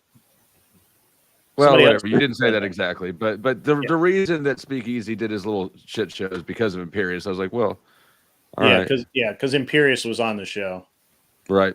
Are we not men? People on the left have their perspective all dials back to tribalism foundationally, and so that's I think their weakness, because there's. What is that? Is that any different? They've got their tribe, right? So there's certain you got to run points inside for a minute. Imperious, if you're still there when I get back, I will. I'll let you up. If you guys can just hang out, or not hang out, but hold it together for about no worries, Grid. No worries. Just a few minutes. I will. I'll be back shortly. No, what were you saying? We got it. We'll take care of things. What were you saying, Mr. Who's ready to watch me masturbate? No. No, what were you saying about the tribalism thing or whatever? Yeah, it seems that all the leftist or liberal perspectives all stem out of tribalism, right? So anything, Orange Man always bad, minorities always good, right? Yeah. And so anything that puts them at odds with the wealthy, the rich white man. Well, I'd push back on that. I would say everything's tribal to a certain extent. You get in where you fit in, right?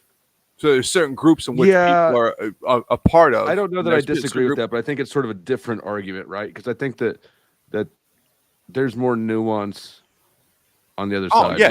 Nuance. No, nuance is big. Nuance is big. For instance, when I was in college, I loved sociology classes. You went to college? I knew for sure. Yeah, I've got an economics degree.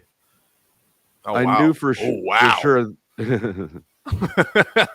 The answer was always going to be the most woke answer, right? White men were always going to be bad. I didn't have to study for sociology at all. It's why do you take a sociology degree? It was electives. I took 2 sociology courses, as many as I could get away with, because they were easy. Oh, fair enough. I'll go with you on that. I took mostly business classes, but I dropped out because I was making more money than I did in sit in stupid college classes. Yeah, no, that's interesting. Like, as far as the left goes, the right would say that their goal collectively is to undermine capitalism in any way. So, looking from the right side, to your point, I mean, we're kind of spread thin on all these different things rather than focusing on, what kind of stuff they do. Like, capitalism would equal private ownership. So for the squatters' rights thing, that's something on their list, right? So they're like, we don't want you having stuff. Core family would be an example of that, because they don't want you passing down generational wealth, that kind of thing. So that would be private ownership. Oh, but the reason that I mentioned that at all, I didn't even land it, is because that's why there's not a solid logical underpinning for any of their positions. Yeah. It seems. Yep. Right. I never heard not one person on even centrist care about tariffs at all ever until this election, and I bet you in 2 months you never hear it again for the rest of your life. Could be. Yep. All right. Sorry, guys. I just had to go see if my wife and her parents were back. They were back, and now they're gone again. So that's okay. What I miss? No, we're just talking about the Don't tell them. left. Yeah. Sorry? Nothing happened. Did Flo whip it out on camera? Am I getting 3 strikes in one show? Keep your fucking mouth shut. There has to be something on camera for you to get in trouble, Greg. The AI has to actually pick it up. Also, salute to Chris for being on chat right now. I'm gonna go find some aloe vera for that burn real quick. All right. So where are we at on this? Well, look at that. The argument of private ownership being a threat to them because it's capitalism. So that will definitely come up in the debate. Yeah, that's true. That's true. It's interesting because one of the chief arguments for the squatters' rights is this land isn't being worked. Let someone who wants to work it or live there and take care of that house, who deserves it, just take over and do it, and or make something of it or whatever. And who cares that it actually belongs to somebody, and somebody's family built it or whatever years ago. And so it's an interesting outlook to me.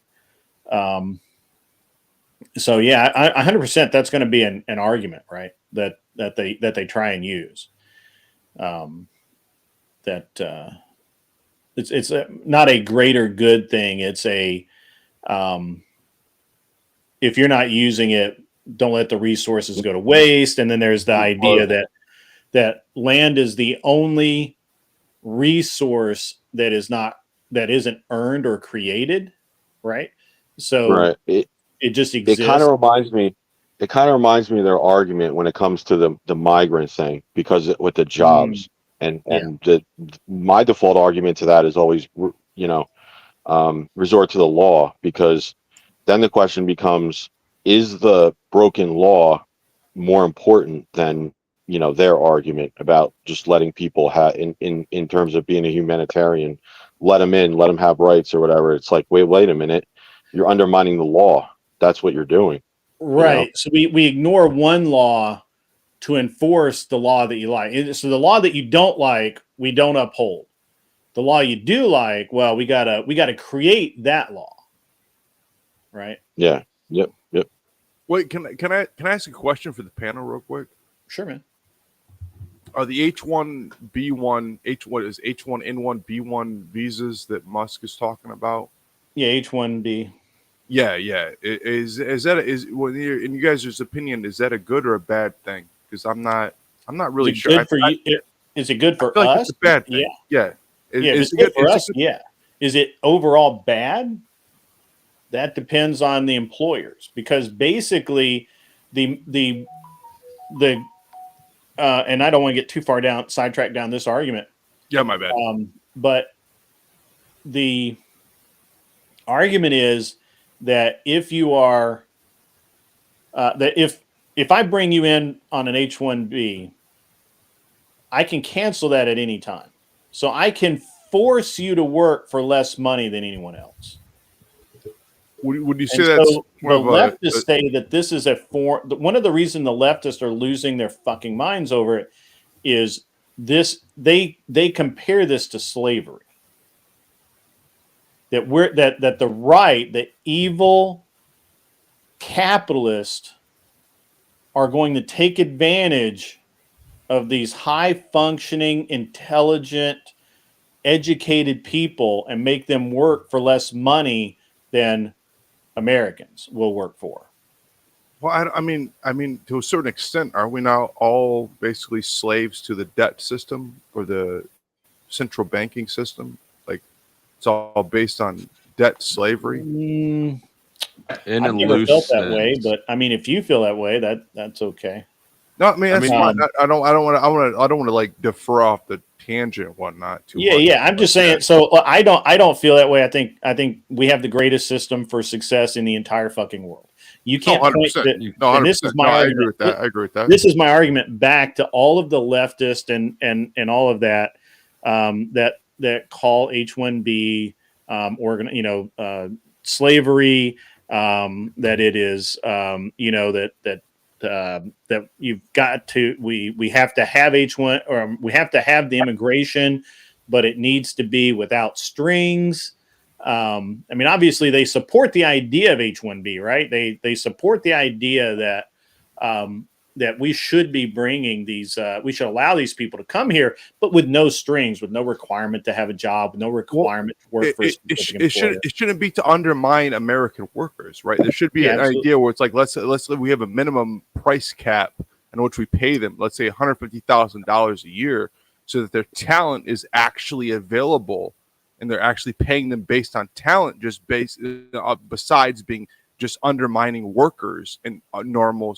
Any additional competition in the labor market will be undermining of that. The left supports H-1B visas. I don't know what are you guys talking like the left overwhelmingly supports H-1B visas. Well, as the only one. No, Pierce. As the only fucking as it is now, right? Yeah, but as the only foreigner on panel, they support it. They support it because they support it because tech. They support it because tech companies are overwhelmingly. Imperius, let Chris finish, and then you can go. Yeah, as the only foreigner on this panel, I'm the only one that's actually affected by that, and I can tell you right now, for me to just get my ass to America legally is a fucking shit show. So for me, it would help a lot because, especially being in film, there's things like I have to pay $5,000 to work on a fucking movie, to join a damn union just to get there. So even if I got work, I couldn't work. There's so many fucking loopholes to do it legally that it's a shit show. So from somebody that this shit actually affects, it's quite fucking difficult as it is right now. I've looked into the process. So it's a bit easier for me to just do it illegally. It depends how you want to get here. If you are a H-1B visa worker that these leftist tech companies target, you're going to have an easy time coming. This is what I'm saying. Like, yeah, you're from South Africa and you're white. They're not going to take you. If you're brown and you're from India, if you're black and you're from Africa, they'll take you. Well, like, I don't know that that's actually. Yes, it is. That's literally what the Hart-Celler Act. Hold on. The Hart-Celler Act literally prioritizes blacks and browns for That's immigration. true, but that's part of the DEI initiative, and it's across the board. No, it's a law. It's the Hart-Celler Act. Right. It's the Hart-Celler Act. So we've had it for 50 years. Right. Hold on.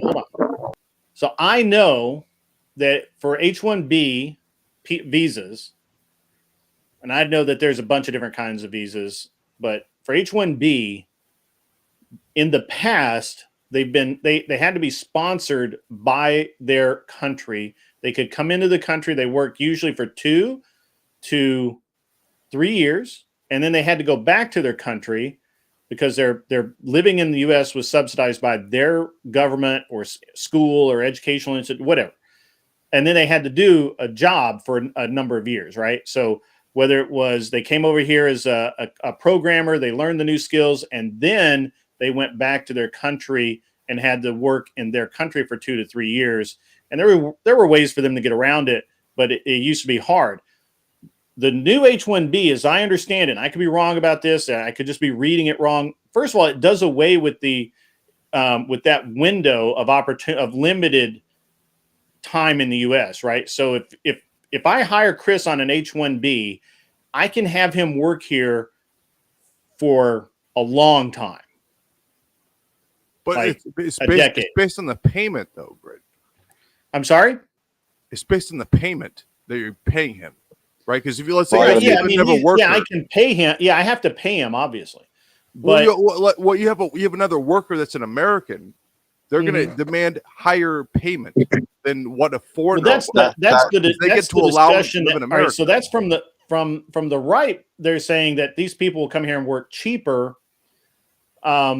which may or may not be the case, because it's very expensive to come here. It's very expensive to live here, and if you can't, yeah, it's crazy expensive. Like for me to go there, I need to have a lot of money just to come here, right? Like yeah, the idea is. It's expensive for Americans to live in America too. No. Yeah, it depends on the program. It depends on an H-1B visa program. Guys, one second. Yeah, go ahead. I was going to ask if Chris and Furious are on delay or if they're just retarded. Well, Chris is probably delayed. He's in Africa. So yeah. Well, if I'm retarded, that's fine. How dare you, Flo? I just want to make a point real quick about this. Okay, so go right ahead, Mister. Here's the thing, okay? What I come to realize is that factions on both sides, they do not want the legalization of migrants. If they did that, if they agreed to actually, what I mean by that, to Chris's point, it's very tough to go through the legal process.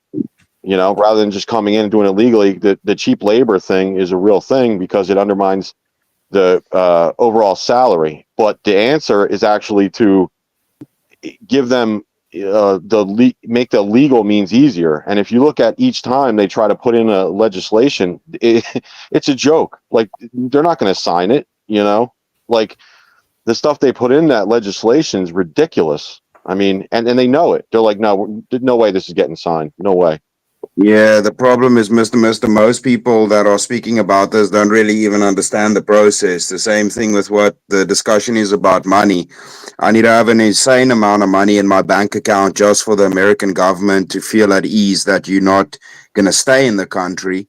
So that's one criteria. And secondly, if anybody were to give me work, they're basically signing a form that says if Chris does anything, my ass goes to jail.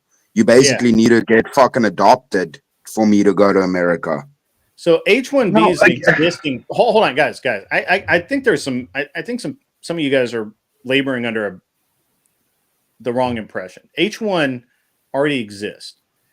There's two types: H-1A, H-1B, or H-2A, H-1B. H-1, they come in, specialized occupations. They currently, like, there are people right now that my wife knows from China that are working in finance, they're working in the medical field, they're working in other specialized fields. They do, as Chris says, they are required to have enough money to go home. to go back to China at any given. If they get fired, they have to have enough money to go home, or their employer has to have a provision in the contract to pay their way back, right? So it's already exists. This isn't something that's going to be signed. It already exists. What they're talking about is removing some of the requirements to make it easier for people to come here. That's what they're talking about. I don't know that it matters, because the people that you want to come here have a tough enough time doing it anyway. Bro, the problem is I don't understand why people bitch about this, Grid. It's the whole point is, dude, all my shit gets checked. Everything gets checked before I come. They know who I am. Right. I come because of my skill. It is a tough process. It is a tough process. But I mean, all of that means, like, dude, I'm on the fucking books. I don't understand why anybody in the States would have a problem with that, right? Just because the party's full. We don't want anyone here. The house is full. It's BYOB and the beer is gone. We don't want anyone here. Bro, I can tell you right now. I disagree with you on that. I 100% disagree. I disagree also. Dude, what I'm skilled at in, then you're just going to be addicted to the cheap labor and the connections and the tethers to all your other nations. Got nothing to do with cheap labor, bro. It does. No, it has. All right, hold on. I got to stop this right now. Look, all of the people that get hired by financial institutions in New York City from China are not getting paid less than the people that they work across from. That's not how that fucking works. Exactly. They're getting paid more because they're given government subsidies to stay here. Rent assistance, food assistance. Yes, they are. Imperious, they don't. The problem is... Imperious, you're wrong. You're wrong. The problem is also... I don't understand. Now, look, I understand if we want to say that we need to beef up the type A or whatever fucking agriculture visa that allows migrant workers to come in. Hey, I get that. We don't know who those people are. Oftentimes, they just like walk right across fucking board. We don't know anything. But these people are vetted. They have to have money. They have to, most of the time, they have to be sponsored by their country. They're here on an actual visa.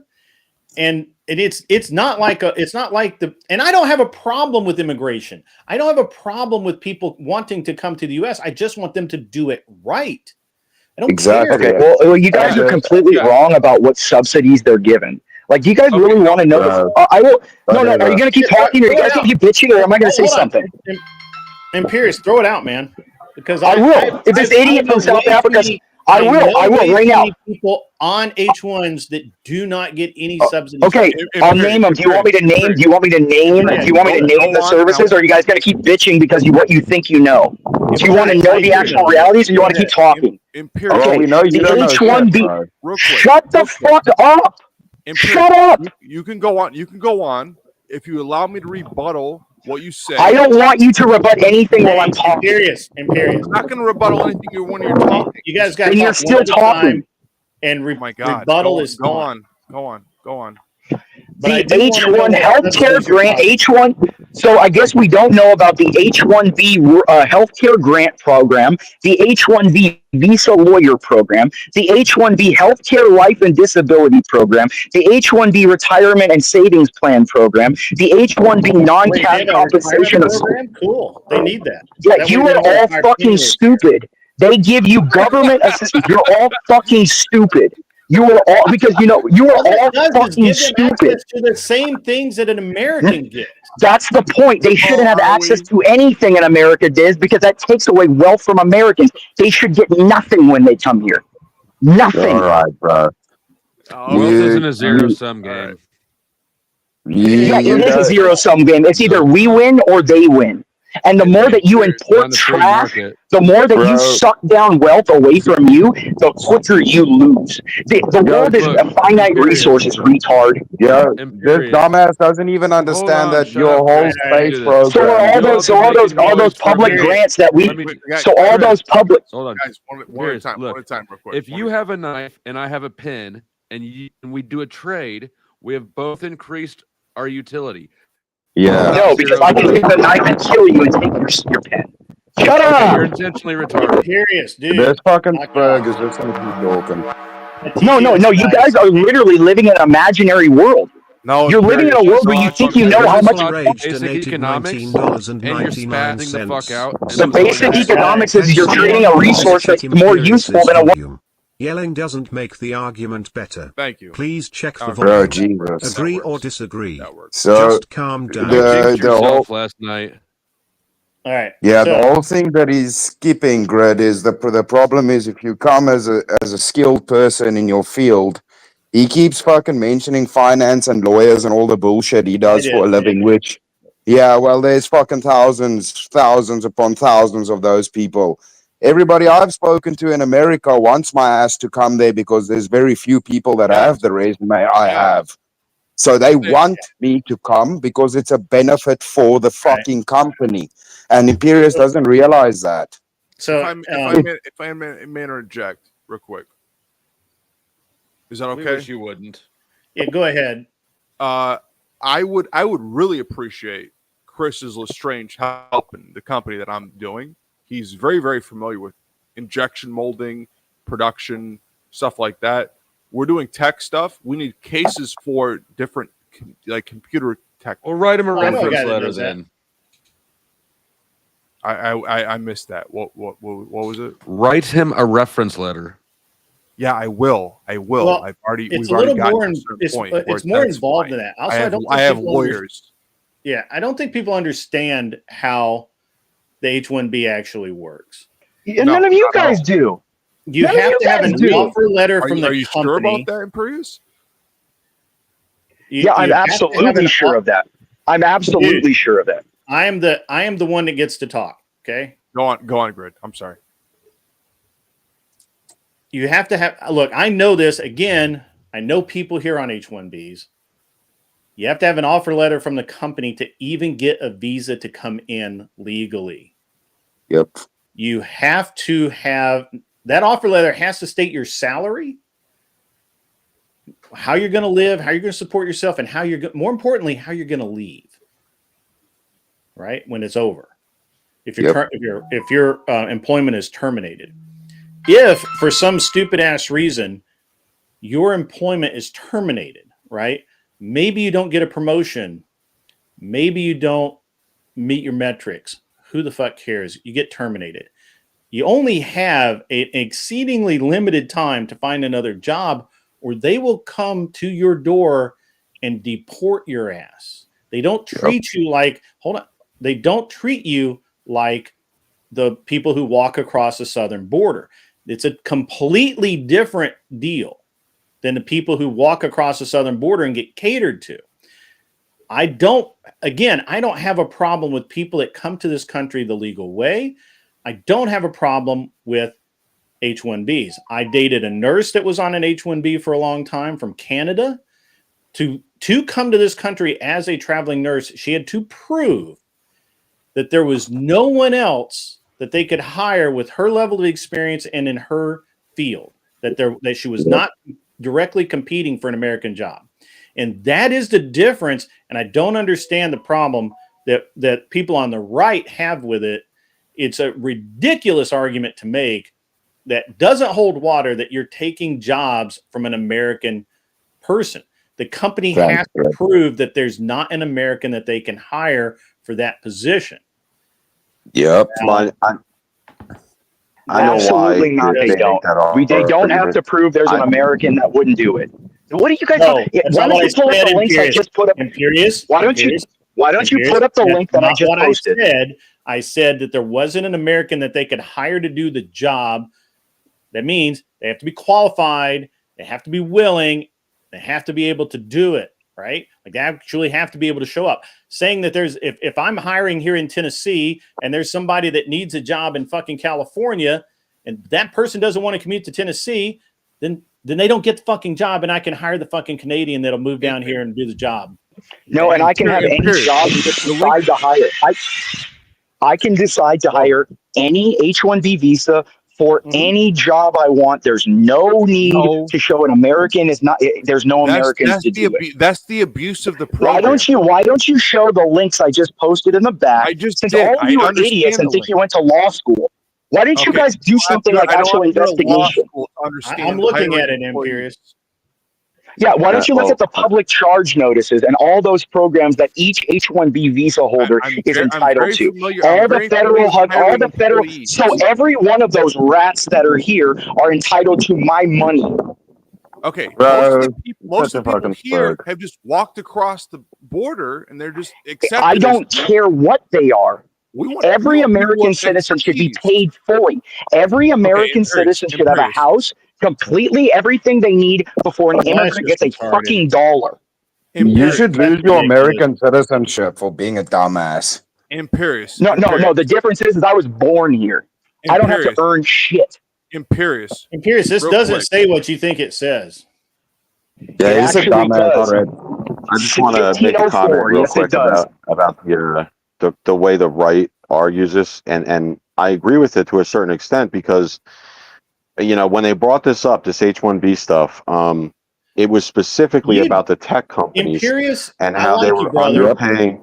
But I'm telling you, let me show you what the part that you missed.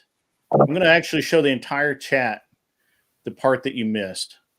I'm just going to put it right over here.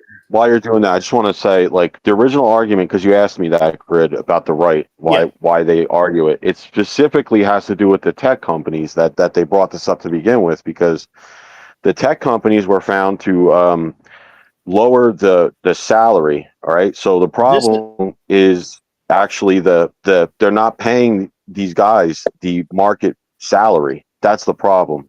And so when you bring in claim problem, but I don't know. I know people on H-1Bs, and I don't know anybody that is in that boat. Yep. Yeah. Well, they are. I'm just saying that's what they were arguing. I understand that the argument. Look at the public charge resource claim, right? To make. Look at the public charge resource document. Look at the public charge resource document, and it says the public charge. This table provides an public charge. Immigrant eligibility for the major federal public assistance programs. Some states provide assistance to immigrants who are not eligible for federally funded service, blah, blah, blah. It has nothing to do with H-1B specifically. Actually, it does. It has to do with all immigrants, including H-1B. All immigrants. So H-1B wouldn't be any different, except that they're fucking coming here to work. They're not coming here. That's what I just said. No immigrants whatsoever. Drain on the system. They're actually working. That's the point. I just said that. All immigrants should be halted. There should be no immigrants, H-1B included. The issue being that's what my argument was from the beginning. Isolationist says I disagree. And this what is wrong with isolationism? But no, but let me ask you this: how long are you going to be reliant and tethered to the rest of the world? No. You need to stop spurging and realize that you are being tethered to. You're being tethered to the rest of the world. The more you let these people in, the more. Imperious, I have not said. But that's why you're a failure, because you accepted and won it. You gotta let Imperious. You gotta let people answer the question. Can you please answer the question, Sport Brand? Okay. Yes. The idea being is we're paying these H-1B ones less than American workers. So they look at Google. They've removed all their accounting firm to hire in H-1B ones and remove them and said, hey, if you don't teach the people that they're replacing you your same job, you're not going to get severance. So they removed all of them to save money. That's a problem. But that's no different than if I hire any other company to. Well, the point give me a lower bid either. Hang on, I want to look that up too. By the way, I want to make sure that's accurate. Google Google fires their accounting firm. Yeah, Google's accounting firm. They fired a lot of people and then hired H-1B1 people and then taught them their job and said, if you don't teach them the same thing they do, you don't get your severance. Because the idea is you can pay a person in America $150,000 for the same job, but you can pay an H-1B $165,000. So they do it to cut costs. That's the issue. I'm not finding that. I find where they fired a bunch of people for an in-office protest. I can send you the link. Yeah, do that because I can't find that. I think I'm. says, Can I send that to your Discord? I think I'm in your Discord. Yeah. That's why it became a labor argument in when they were debating the H-1B stuff. I looked up Google fires accounting firm, and I'm not finding anything except the CEO. They're gonna hide it. There's not gonna be a Google search on the Google company that basically tells you they did misappropriations for what they did. That's all I'm saying. Like they're not gonna have their own Google searches tell you that they did wrong. Right? But there would be an article somewhere about it. You can't. There are there are on YouTube. There's certain YouTube things that have basically shown this to be true. Just when you find it, just put it sports brand. When you find it's not coming it, up for me. I don't. Just put it up in Discord. I got you. Yeah, Grit. I think I'm pretty sure I'm in your Discord. So let me see if I got that. Because here's the thing. I don't care about that.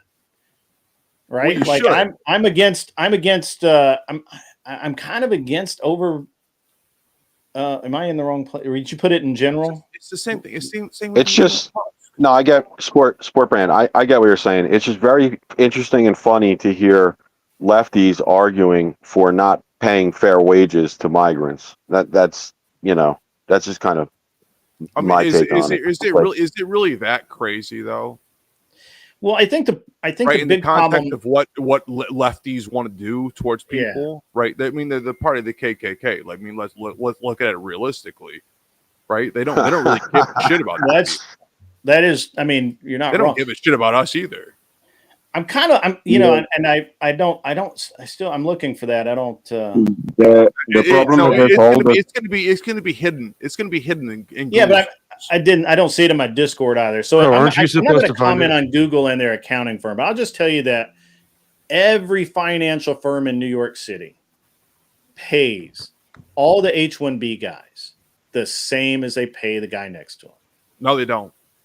Yeah, they do. So I hate to tell you. I hate to tell you that they don't. They don't have to. That's why they. That's they do because there's a thing called Glassdoor and literally my wife is part of this community. Like I've literally looked in the forums and said, this guy says, well, I'm making my bonus was my base was $350,000 this year. My bonus was $250,000. And another guy goes, oh yeah, my base is $350,000, but I only made $200,000. I must have, obviously I didn't rank as high. But it's not. I mean, to be honest, that's a bullshit claim. Because I literally know people on H-1Bs right now in New York City. It might be a bullshit claim because it's the same reason why I would love to hire Chris Lestrange in my company, because he's a very, very talented person, and I cannot find these level of talent in America because America's. What kind of company does injection molding and property management? Multinational. Yeah, it's called an umbrella company. I think it's I think we have a bias multiple ideas in our company. What's your company? Don't get too defensive there. Don't snitch on yourself. Snitch on myself. I'm not doing anything criminal. No, you're just making shit up. You're talking out your ass. What? No, I'm asking you a question. I actually want to get. Hold on, guys, calm down. Flo, where are you on the H-1B issue? I don't feel very strongly at it compared to most of the people. I think that immigration, both legal and illegal, is a lot more nuanced and intricate than anybody gives it credit for. I give you that. I personally like the fact that there is a large pool of untaxed labor. I think that we all reap the benefits of it. What you like? You like the fact that people are in slavery? Oh, let him finish. Come on. My bad. I like the fact that you're unemployed. My bad. And yeah, no, I if people want to come over here, I'm more free market and open to that sort of. I'm not isolationist. And what's your company? Could you group your company? Spit it out, son. One word. Could you group your company in one word? What do you do for a living? Is it? I manage retards. I'm an insanity pimp. I pimp out retards like you for content. That's for content. I don't have a YouTube. Let's not get on the personal side. I don't care what Flo does. I have an idea, but it's irrelevant. So here's the deal. Here's a real question, right? Here's a real question. Most people in this country would agree that regardless of your industry, regardless of where you're from, regardless of any of that, there's no guarantee that you're going to be paid. Who dropped off? Oh, Mr. Yeah, I just heard him rejoin. I got to scroll. There we go. Most people, I think, would agree that there's always going to be somebody that'll do it cheaper. They may not be able to do it better. And companies pay what they're going to pay. And it just purely from a capitalistic standpoint, if I can fire a company that, I mean, I'm literally going through this right now. I literally had a lawyer tell me 2 days ago that to use their company to do the due diligence and the document reviews on the company I'm going to buy be about 30 to 35 grand. The next highest company was 10 to 15 grand, and the company that we'll probably use is 6 to 10 grand. And they really were kind of like, we're pretty much stuck around 6 because this is just contract review and just making sure everything's structured properly. They're like, this is we do this every day. It's no big deal. And it's anti-capitalist for me to pay the $30,000 fucking dollars to that guy. Right? Would you do it? Exactly. Would you do it? No. Well, right. No. Assuming that all things are equal, right? Like you're going to have that they're all lawyers, they all know what they're doing. They and in this case, the guy who's charging less has actually got more experience. He's been in the business long. So and has had done and to him it's a very simple thing. I think the other two guys, I think that they have a very nice office somewhere that they're paying for, right? So why is it that when I do it as an individual or even as a company and say, I'm going to save money where I can. I find value where I can. Why is it that we then turn around and say, well, it's slavery if I don't have to pay a guy $80 an hour, I only want to pay him $40. Why is that? Why is that an issue? No, I can answer that. Yeah, because what happens is you can look up the stat too. It's power of your salary versus inflation. If you do Biden versus Trump, it's not even close. And the reason for that, but again, if I can have someone that's willing to do that, why would I not? It's about protecting interests. No. Hear me out for a minute. You would do it if you're the boss because you're taking advantage. But the problem is, it turns like the middle class. Advantage. I don't either. That's not taking advantage. That's simply what the market will bear. Yeah, but the point is, I'm going to be honest with you. I've faced this before. I've faced this before, and I hate cutting you off. I'm just I'm trying to move things along. I didn't really want to. I didn't. This wasn't something I really was thinking too much about. But I faced this before when I've had the opportunity to hire a Mexican crew that didn't speak English, and I had to work through an interpreter, but they would do it for half the cost as using a bunch of rednecks who did speak English. I tried the rednecks. The rednecks overcharged me, took too long, and did a shitty job. The next job, I hired the Mexican guys that couldn't speak English, had to work through an interpreter. They did the job in half the time. They showed up, they were sober, and it was a fucking beautiful job. Now, that doesn't mean that every single time it's going to happen that way, but the market has a price to bear because that's what it'll bear to a point. But people are overpaid a lot, right? People are I know that we don't think that, right? We don't think that because we want more money. We want more money. I want more money. I'll give you an example of what I'm talking about. Okay, so in Ohio, specifically the Purdue Chicken Company fired the entire staff and brought in Haitian workers and at a cheaper rate. Now, Okay. So?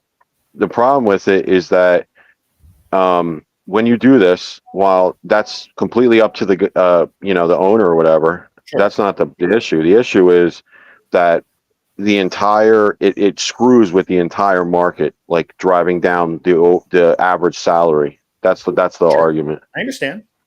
Yeah. I understand. Well, So this also, would be an well, also- antitrust issue. Then it sounds Yeah, like that would be. I mean, that No, actually it's would not be going an that far. antitrust issue. That would also be, labor. You could What? take that before the labor board. You could. I mean, there's like a lot of different. And besides, you're not talking about skilled labor. Like I don't like it when we conflate. Like. And Yeah, some but factories hear that. obviously is skilled labor, but most of I it hear is that. But if you let these little things go, it's not a little thing, and I'm not letting it go. And it's not let it go. Yeah, I'm not letting it go, bro. Nobody's owed a chicken cleaning job. Right. Like that's the not- same it's not argument really- that it's the not guy really that antitrust. it's literally the same exact argument that the guy at McDonald's needs to make $40 an hour, just like the guy putting cars together. Well, the guy at McDonald's can create his own union, and then he can fight for what he wants. The idea is it's just cheeseburgers. It's just cheeseburgers at the end of the day, right? Yeah. It's not really Maybe, providing barely. a specific service. Right. The idea is I roofing think- and everything else. That might be a different thing, right? Because there's a lot more money in that. And the idea is if you're having housing or all these other things, not only are they going to have a union, they're going to have a separate group of people who try to defend them in that. They can siphon off a little bit of money. This is where you're getting the idea of organized crime being back into the whole idea of manufacturing and business, right? What the fuck are you talking about? This has no relevance to what we're talking about. You just okay. Do you not realize? Do you not realize what happens with the windows in New York? What happens with the windows in New York? It was a whole organized crime thing. How the fuck does this have anything to do with the chicken plant or labor? It gets into labor unions and things like that. Look, I don't. My point being is, Flo, when you got locked up or got raided twice, you're a dumbass. 3 times, in my opinion. Yeah, 3 times. Okay. Yeah, well, that's because you didn't have good OPSEC. You didn't have good OPSEC. Yeah, you had no crew around you to actually figure that shit out. To what? Shoot back at the cops? Are you kidding me? No, to cover your fucking Stop bases. watching movies, you dumbass. Oh, okay. Yeah, I'm a dumbass. Yeah, all right, guys. All right, come on. Let's get back on the chicken thing, right? Okay, here's the thing. The reason labor, right? Like, I have a hard time with this, right? Because I once had a guy come to me, right, when I owned the shop, and it was honestly, it was a shop that didn't even make that much money. It was, but I owned it, and and the guy comes to me that sweeps the fucking floors, right? He worked 5 hours a day, if that, usually 3. And all he did was sweep the floor, put shit away. Occasionally we'd have him wash a car, whatever needed to get done. You know who I'm talking about. You've seen that guy in most shops, right? He comes to me one day and he says, "Hey, everybody else here is getting paid $20 an hour or more. Why am I only making 8?" And I said, "What do you mean? You sweep the floors." And he's like, "But I should make $20 an hour." It was a real conversation. Like he was fucking serious. Yeah, well, I think I'm speaking about something a little different because the argument I'm trying to make is hilarious. Huh? It's actually your outrage is hilarious. He was fucking sweeping the floors, man. Like the hardest thing he had to do was read the label and put the fucking bottles of oil back in the right damn spot. Like, the fuck am I paying you $20 an hour for to do that shit, right? To your point earlier, it's a labor trust issue. My argument about it is actually with the law, right? The law, I could care less if they're here or if they want to work. The problem is the law itself. And you've seen this countless times where they're just like, no, it's okay, let them break the law. That's my issue because that is the problem. Again, I don't know about the Purdue factory, right? Like I didn't see that in the news. I don't know how I missed that because that seems like a big fucking deal. But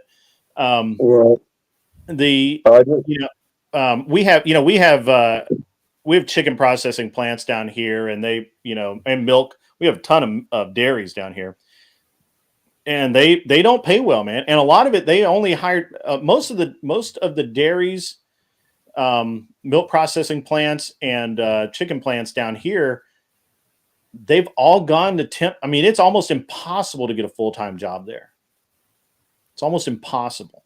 Same thing with we have factories that do like cardboard boxes and packaging, and my nephew worked for them. And I'm telling you, it was almost impossible to get a full-time job there. They hire you in as a temp. They'd let you go for a week. They bring you back as a temp. All of that, right? and so, is there anything wrong with that? And that's how they controlled wages, right? Not at all. Not at all. But the idea that's how they controlled wages. So I just also want to add that I don't know if anybody's factoring in that some of the people brought in on the H1B1s are the guys growing the food in America, and you guys currently have over 10,000 South that's African. H1. That's H1A2. Oh, fuck, okay. If they're not here, we can build robots, right? So H1B, just to clarify, we don't need them. H1B is skilled professionals. So you're talking doctors, accountants, lawyers, skilled tradespeople, robotic guys, battery guys, all of that kind of thing. And it's actually pretty difficult. Let me read this because I actually, because people brought it up. I had to look it up. Chris is a specialist. I need guys like Chris in my company. Yeah, H1B's for a specialist, right? So we know you don't have a company. Yeah. Oh, is that what's your company, Flow State? These companies, Kumers Incorporated. That's not far off, to be honest. Got rated 3 times. Can't you keep your shit in order? Listen, if only I had a Incorporated there does to good tell the cops business. everything 3 times. Yeah, you never said that. You were a middleman at best. No. You were a middleman at best. Over here. Yeah. Okay, get out of here. Get out of here, Flo. Don't put no disrespect on Kumers Incorporated, bro. They do good business. They do well. Our valued customer, Chris Lestrange. So the thing about the H1, damn right, bro. The thing about the H1B, by the way, no hate, is that it is a limited term of employment. So they bring you over for a year, and you have to intend to return at the end of that. Right? That's you can't just stay forever. Well, they wanted to give them permanent citizenship. That was why the whole thing started, which I have no problem with if they just pay them fairly. They still have to go through the citizenship process. Fair is whatever somebody can negotiate for themselves. Right. Which is why I look. Okay. This is gonna sound really ruthless coming from the guy who grew up dirt poor. And my brother still works as a fucking welder. He's never made. I don't think he's ever made more than $50,000 a year in his fucking life. Yeah, no, don't worry about it, Grit. That's not. It's gonna sound weird coming from me. But this is why you don't need a sports brain on your team. He won't shut the fuck up. Go ahead. Here's the thing, man. I don't care if you can't negotiate a good salary for yourself. I don't care if you can't improve your life. If you can't, I'm sorry. Right? I watch my brother all the time. My brother's actually a pretty gifted guy. He's a good welder. He actually has a head for business. He doesn't have the balls to go out on his own, and he's just now at almost retirement age has the nuts to walk in and demand more money for his skills when they were talking about letting him they were going to lay him off a year or so ago because he was the oldest guy. He walked in and he said, "Look, I'm your best welder. If you lay me off, I'm going to go get hired somewhere else, and fuck you guys." That's fair. That's fair for you as a owner of the company to do that. My problem is you should not allow to have some guy who's not legal, again, breaking the law, come in and say, "Hey, I'll do it for half the price." You and I are on the same page all day about illegals. Yeah. Yep. But if you come here on an H-1B, you've been vetted, you had to put up money on your end, or you had to convince somebody that you were good enough to put up money. Same here. I'm all for Americans doing American jobs. Like I don't give a shit about. I'm all for fucking Gandhians coming over and fucking being a fucking nurse. I don't give a shit. I'm not for that. I understand that you're not, but I don't understand. I hear and understand the words that you're saying. I don't understand why you say that. Because because I'm an American and I believe Americans should have American jobs. I think America first. Mm-hmm. Didn't you just propose robots? Yeah, because I don't want illegals doing like saying illegals. So you'd rather give the jobs to robots than to foreigners? Yep. Yeah, because foreigners the robots are taking American jobs. And foreigners aren't going to need health care. Robots aren't going to steal my jobs. Robots aren't going to need health care. They're not stealing your job. Nobody can steal a fucking job. No, I'm sorry. Okay. Not steal my jobs. And also, yes, if a robot takes a job, or a I can't believe that job, Flow State and I are on the same state on the same side here. We're on the same page on a lot more things. Flow. Let me everything economic, probably nothing cultural. Let me explain this, Flow State, because I think we're both in the same boat at one point. Robots are not going to steal my cars. Robots do not need health care. Robots are not going to need food. Robots are not going to need a minimum wage. Yeah, but robots can't even do proper agriculture and shit, bro. That's retarded. Unless we program and build to do such. The point is that if you're trying to preserve American jobs, I'm not saying you're not still the same person who specializes in certain things that we need. Yeah, but the thing is with one's for. Yeah, but the thing is with I'm not gonna be the racist person that says, well, if we don't have Mexicans coming to our country, who's gonna clean our toilets and pick our strawberries? No, I'm not gonna do that. Hold on, he's talking to me. Chris. But I'm not making that argument at all. I'm not making that argument at all. No, I get it. What were you saying? Are you trying to preserve American jobs or not, Sport Brand? I'm trying to have America be wealthy. That's it, period. I do not want to make up for the dumb shit idiots in America because public schools have failed us. You don't actually know what your objective is. You're just windmilling. Oh, I'm windmilling? No, the idea is public schools have failed most people. Oh, right? My fucking God. Can you stay on topic? Bring back those goalposts. All right, no. We're all geniuses. We're all geniuses and we're all capable of things. We can all be anything we want. Yeah, go on about that. Never said that at all. Well, the point is, though, that you're missing, Flow State, with the whole American jobs is, again, because of our unique situation in our country, having a lot of films done here, there's not people qualified in your fucking country with my CV. Because you have hierarchy and unions, there aren't people my age that have ran production on film. That's the advantage. Yeah, no, that's Flow State. I have no opinion on that. Do you understand how unions work? I told you 2 minutes ago I have a fucking economics degree. Yes, I don't give a shit about your degree. Yeah, pieces of paper don't mean shit anymore.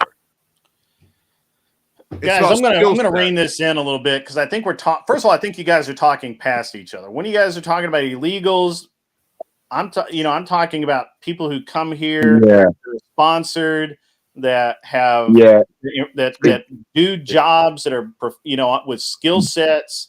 That every time the problem is, as soon as this discussion happens, the delineation is not made between people that are fucking vetted, that come there, that are skilled workers, that are coming to contribute to the country.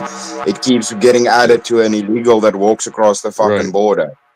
It's not the same. I have thing. No issue with the Flow State, the skilled worker thing. Flow State. What autism brand? Autism brand. I got you. You're real aggressive against me. I don't know why. I think you're funny as hell. I don't know why you're so aggressive. Stop it. I think you're hilarious. But like my point being is you know the difference between my balls are still dirty. Flo, I like you. I'll watch you in a thing, guys. You guys can hash out your interpersonal shit later, but this is a point no worries. I'm only interested in talking about people who qualify for an H-1B. The idea that they're going to work for slave wages is just beyond ridiculous, right? Well, I just wanted to ask Flow State, what's the difference between Austrian School of Economics and Chicago School of Economics? From a person who has a degree. The windows in New York are. The windows in New York are the difference. And what does that mean? Now let's stay on topic. So at the grid, your cancer. He's giving me an answer. I'm just wondering. Guys. You guys can hash this out. Flo has his own show. You guys can go talk about this all you want. He won't allow me up. He really takes me down a lot of times. No, I kick you off a lot because your conversation cancer. But I always let you. All right, yeah, all right. Mister. Let me. I want to hear what you got to say. Thanks for letting me up. Hey, Sport Brand, you're always welcome, man. I think you guys are kind of talking past each other a little bit, but that's okay. But what you got, Mister? I'm an aggressive man, so. That's all right. So the question again that came up that to Chris's point gets branches out was the story originally was, should we grant them citizenship? That was the point, that the original point. So I think we should just, it has to be done legal, like the labor part. Right. As long as we do everything, they got to fix this shit. That's all. They got to just. Yeah, I agree. They don't want to fix this shit. I agree with that part. And let me ask you this, Mister, because you've been listening this whole time, right? And you seem you're. I know you're a level-headed guy. I know most of these guys are level-headed. You just there's some talking past each other a little bit and some other things going on. What I find interesting is Sport Brand is okay with bringing Chris Lestrange over, which I would be too, to work in a company doing the things that he's good at, or working in film or any of those kinds of things. Unfortunately, in Chris's situation, the film industry is so saturated with employees right now. No, it's the unions, Grid. The union is the problem. Yeah, and it's the unions. But it's just not feasible for Chris to come in that way. So as a welder, fabricator, that kind of guy, maybe. I don't really know. I don't know what the answer is. But unfortunately, the truth is that people without these skills that are valued at this moment, right? Like, I don't think we're importing welders. We're vastly more interested in importing like chemists, physicists, and people that engineers that work in battery technology, because we're trying to we're getting off we're getting off of having China and Taiwan and Europe do all of our battery technology. We're vastly more. There are things that we're interested in doing. ETS. Well, grid. Oh, hold on. I got cut off. Hold on. Stand by. I'm sorry. Mr. Boulay and the Department of Numismatics donated $10. America. Companies have to import talent from overseas because American kids aren't earning degrees in STEM fields. That is fucking insightful, Mr. Boulay. That is fucking insightful. So, but as it just happens, guys. I mean, it just is. It's an interesting thing to me. We are only looking for they're really only seeming. Is he borging out for anybody else? Sorry. Not just for you. Shit, that's me. Yeah, you're good. Yeah, because Greg, Mr. Boulay makes a good point, because I think something that's also not being accounted for is the whole rocket program in America is there because of German scientists, and then secondly, that's what led to NASA's success. Then secondly, right now, what's leading to your space success is another fucking South African who's the richest man in the world. Yeah. So fucking good job on that, guys. We fucking literally the rest of the world's revolutionizing your space programs. There you go. Right. And I think it's kind of talking out of both sides of your mouth. On the one hand, we want the best and brightest, but at the same time, we're trying to say that we're not going to pay them fairly, which if they are really the best and brightest, they're going to get paid fairly. Well, grid. The other side is unions are being ran by organized crime. That's a fact. I mean, I don't know that that's a fact anymore. No, I don't know if it's a fact anymore. I think that What is it? definitely I have a problem with labor Benutro? unions in general. Those are Grit. I hate to say it to you, it's a fact. The mafia still exists, Mm-hmm. and they still run these organizations. Like, look at the idea of them shutting down the whole East Coast when they were offshoot. That guy was from the Bonanno crime family. My God, that guy was definitely old school. I'll give you that guy was definitely old school, but the real, the reason that they shut that down is because they didn't want to modernize, and they didn't want to hire anymore. You can say that, but the idea was it was because of the Bonanno crime family didn't want to lose any money. That was 100% what was the problem was. All right. They started. All right. They started. Hang on, guys. Talk for yourselves for a minute. I got. No, yeah, they just give them the citizenship. It's it's targeted labor, but just do it the right way. That's all. That's my 2 cents on it. Pass some legislation the right way. I mean, they put in these stupid bills like really dumb stuff that no sane person would agree to, like putting a cap on it per day, and then like at the president's discretion they could just kill that number. It's like, of course people are gonna have problems with it, but they don't want. My theory is they don't want to fix it. That's what I'm saying. They don't want to do good legislation on it.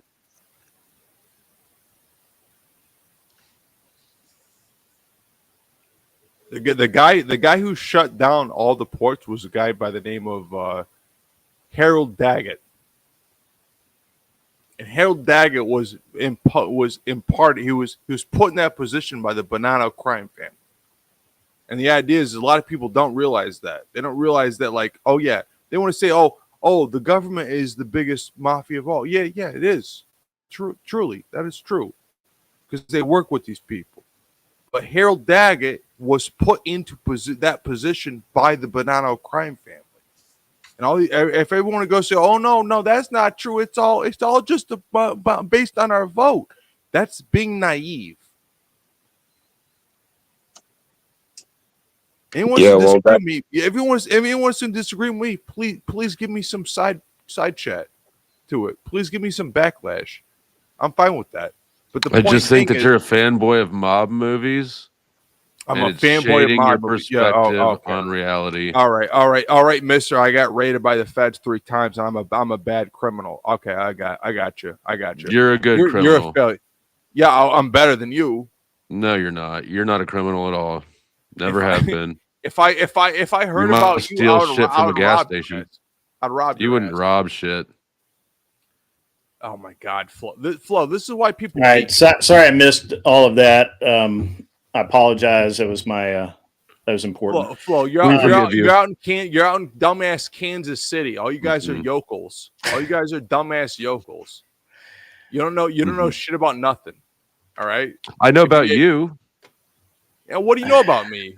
What do you know about me? I know that you get drunk and you stay logged into StreamYard well after you should.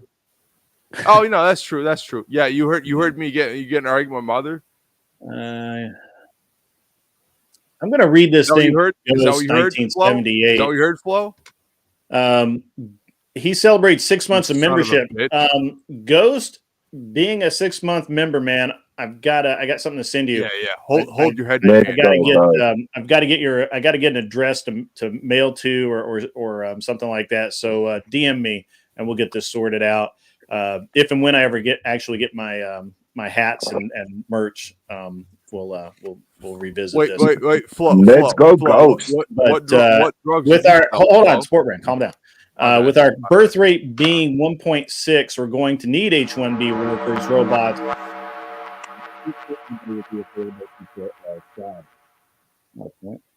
Michelle asked if she may get a hat. Yeah, I've already told you get a hat. Can I respond? Did she earn the Terrible hat? optical. You're getting a man card hat as soon as you might get the prototype because I may not even keep it for myself. How did she earn that man card hat? I have no idea. Good Big, answer. big balls, Flo State. Jazz ball. So what? That's an interesting point that Ghost brings up. I agree with it. There's as much as I enjoy you guys, kind of like banging on each other. As much as I enjoy that, it's not nearly as entertaining. No, my bad. As you think it is.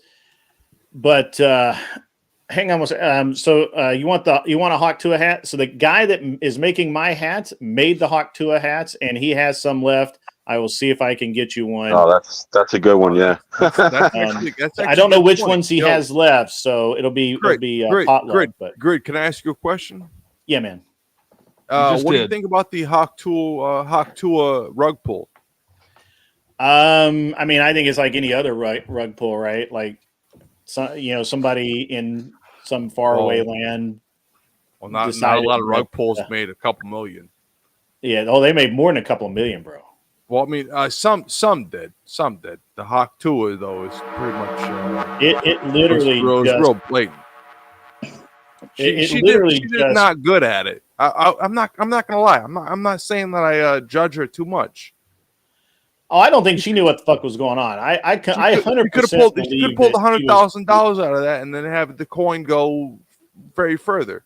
I'm very well versed in the idea of coins and whatnot. If you want your own coin, hit me up. I got guys. I do not want a coin, but it was interesting that wallet made like coins are a good point invoice. Yeah. One of the interesting things about the Hawk Tuah pull is that she made relatively small amount of money, but somebody, and I'm sure that they already know who it is, made like 80% of the money. Like, it was crazy. It was Howie Mandel's son. 20 wallets were associated with the same, whatever they call it, hub. I'm real familiar with crypto, and she did some real smarmy shit, but she did it way too quick. If she just let that play out for a little bit, it would have been not a big deal. I don't think she had anything to do with it, and I think that even CoffeeZilla, who went through it line by line, says he doesn't think she had anything to do with it. No. Neither do I. I think she was just a part that got wrapped up into it. Howie Mandel's son, he's the one. She was the dupe. Everybody needs a dupe. Yeah, she was the main. She was the main person. I don't mean to interrupt. I got to drop down because I'm getting ready for shift. But I just want to jump off anyway. It's I normally quit in 20 minutes, but I still I just wanted to say for your debate topic, really quick, the problem, the excuses for breaking the laws, that would where my stance would be. Like, it's not undermining. Well, it's against private ownership. Civil lawsuit. It's a civil lawsuit. It's not right. Well, so it's no. Still, it's not those laws. Those laws aren't the same in from state to state. Is what my point is. So that's where I would attack it. That's my only point. Yeah. But all right, thanks for having me up. It's good to see you all. No worries, man. Have a good one, Mr. It's actually been a good show. We got the Pope hat out. The Pope. The people demanded it. The bishop. Looks like, I don't know. It's weird, but anyway, I didn't get nearly as much done on my debate topic as I wanted to, but that's okay. I think I'm just going to hammer them with, I think that the leftist arguments are all going to devolve into the rich. Why should the rich have rights to something they aren't even using?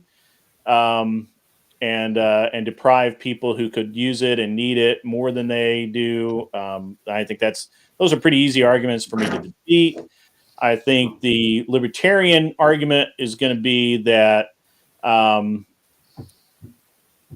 if you are squatting, that violates the NAP, and so that's it's a.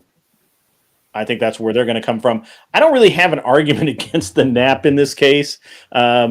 It does violate their non-aggression principle, but is it really being aggressive to just move into a place without threatening someone? You're not actually threatening them personally, so I don't know if you believe in property rights, it's a violation of property rights. Right, but if you believe in property rights, are you a libertarian? Yeah, you're not a communist, but you're a libertarian. Okay. Well, I'll have to examine the libertarian argument a little further. The leftist argument, I think I got pretty nailed down, and I'm obviously going to agree with most of the far right. That's the capitalistic understanding of it. Yeah. You own the property. If someone tries to steal your property, right, regardless of what the laws are. Yeah, the ANCAP guys. Well, should be removed. The problem is that the ANCAP guys don't believe in laws or law enforcement. They don't believe in police.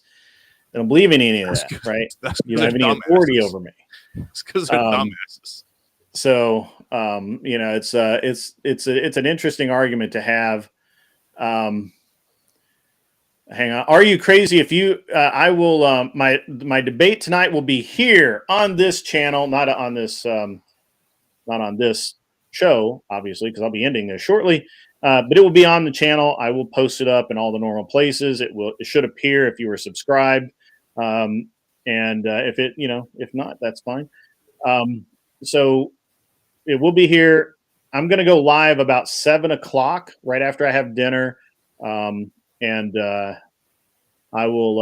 about 30 minutes before we jump over into the debate. They're going to be streaming it on Twitch. I'm going to be streaming it over here, which is, for gay people. And definitely for gay people.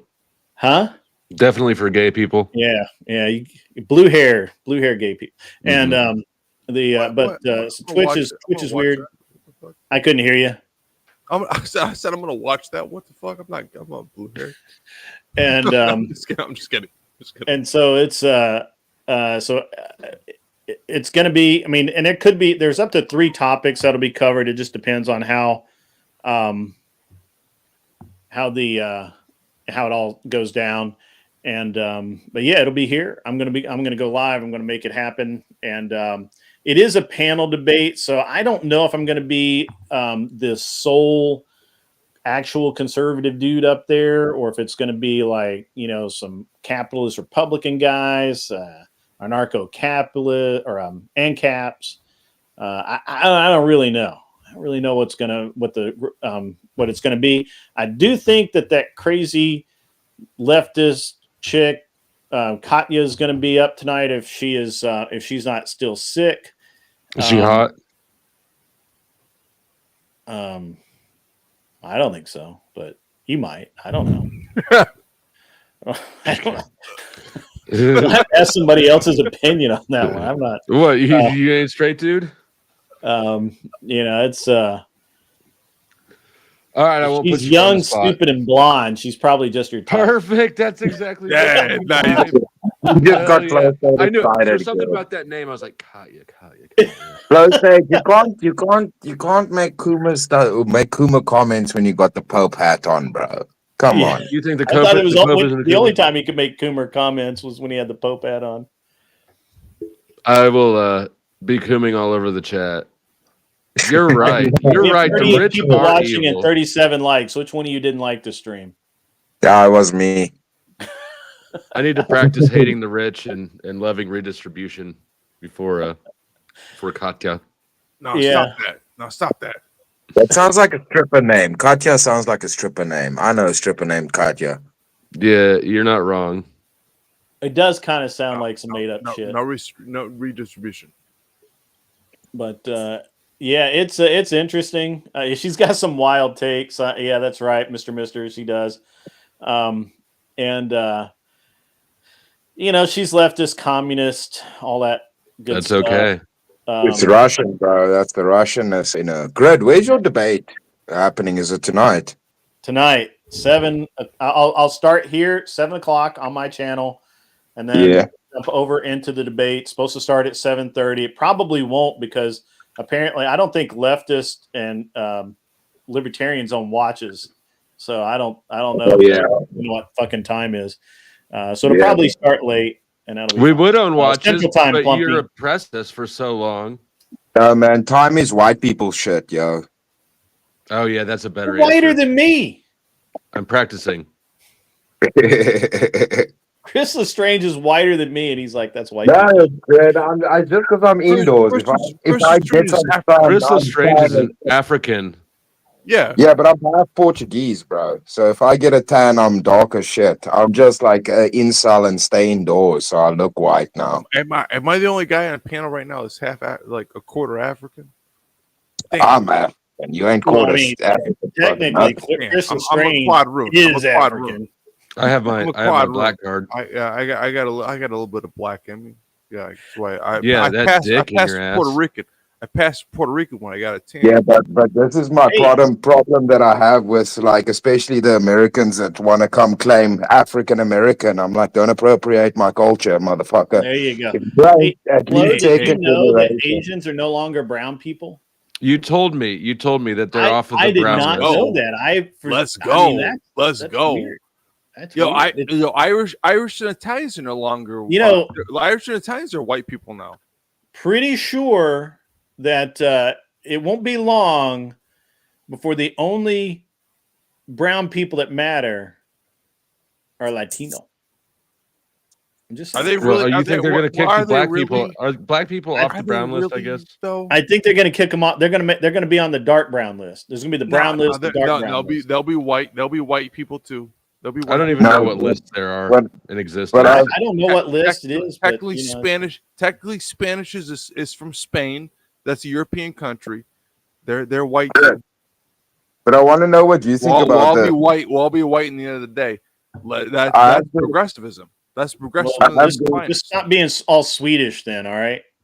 No, well, I have the theory where I say that color doesn't matter. What matters is ethnicity and culture.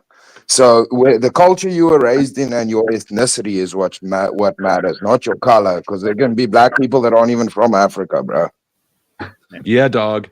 And I think that it's socioeconomic. I think your money matters more than all of it. Green is the color that matters. Yeah. No, that is definitely the color of your money is the only color that matters. If that money is red, green, blue, indigo, fucking matters. It's funny if you go to a rich neighborhood, none of those motherfuckers care about race at all.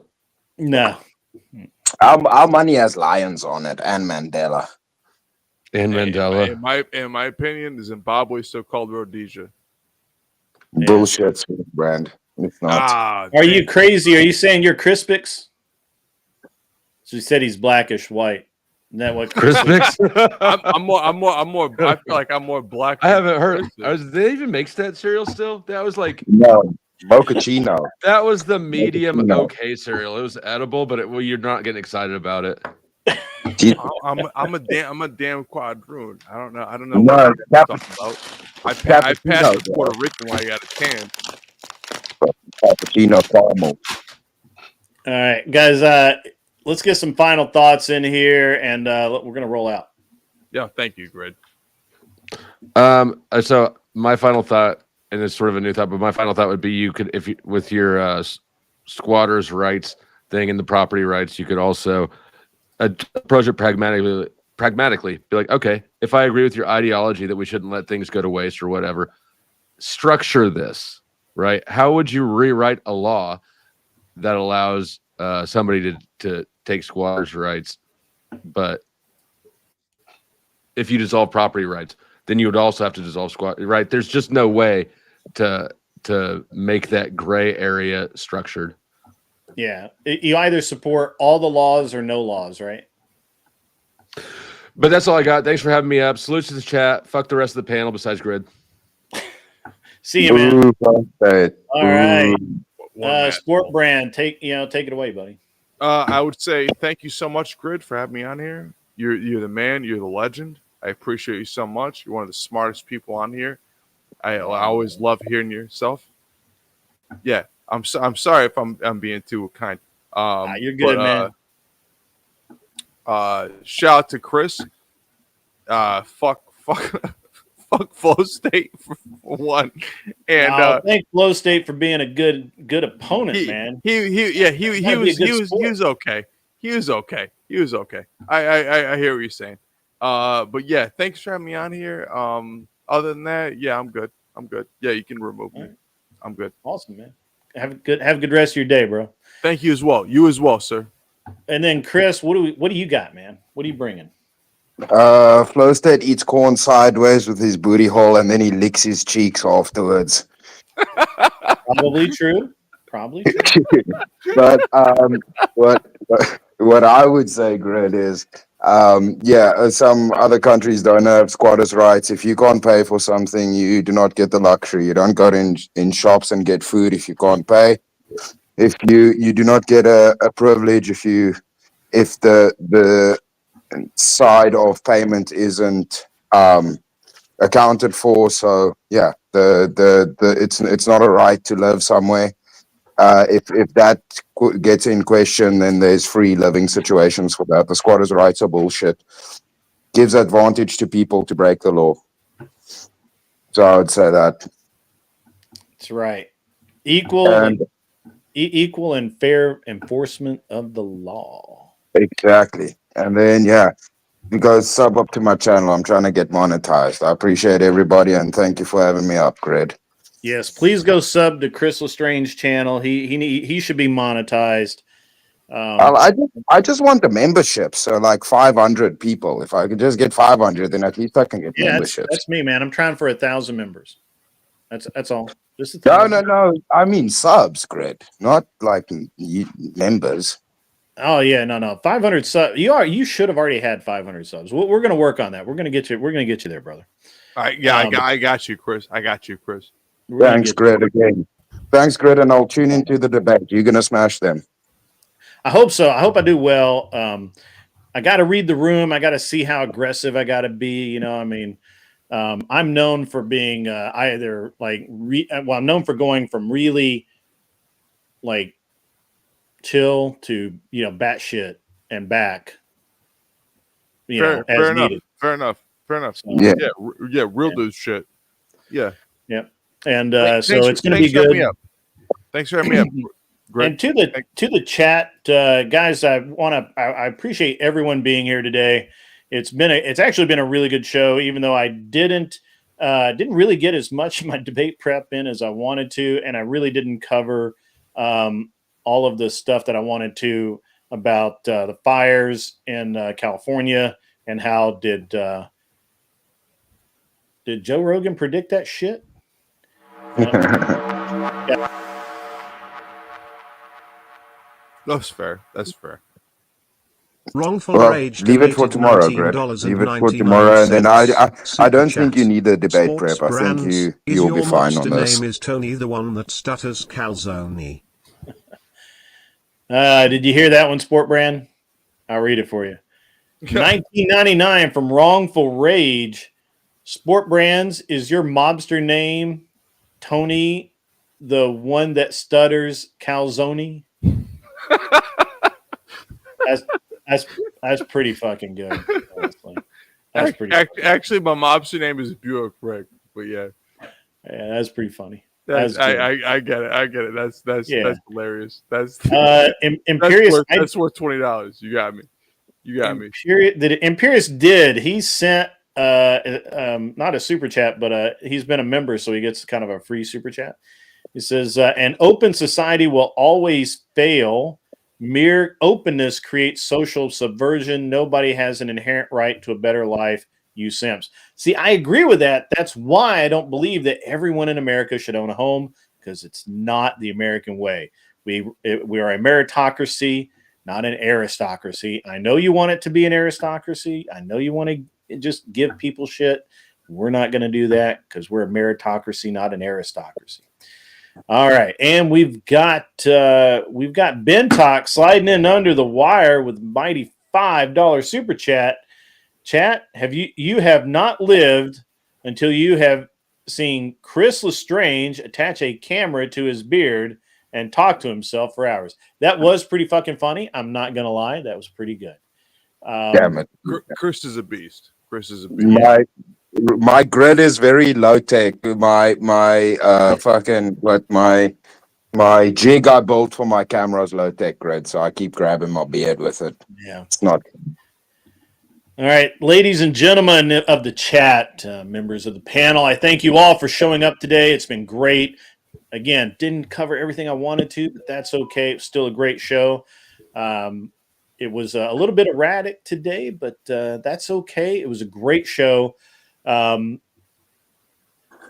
We will see you tonight, 7 p.m. Central Time. That's 8 Eastern, 5 Pacific. So, no, it is 6. Yeah.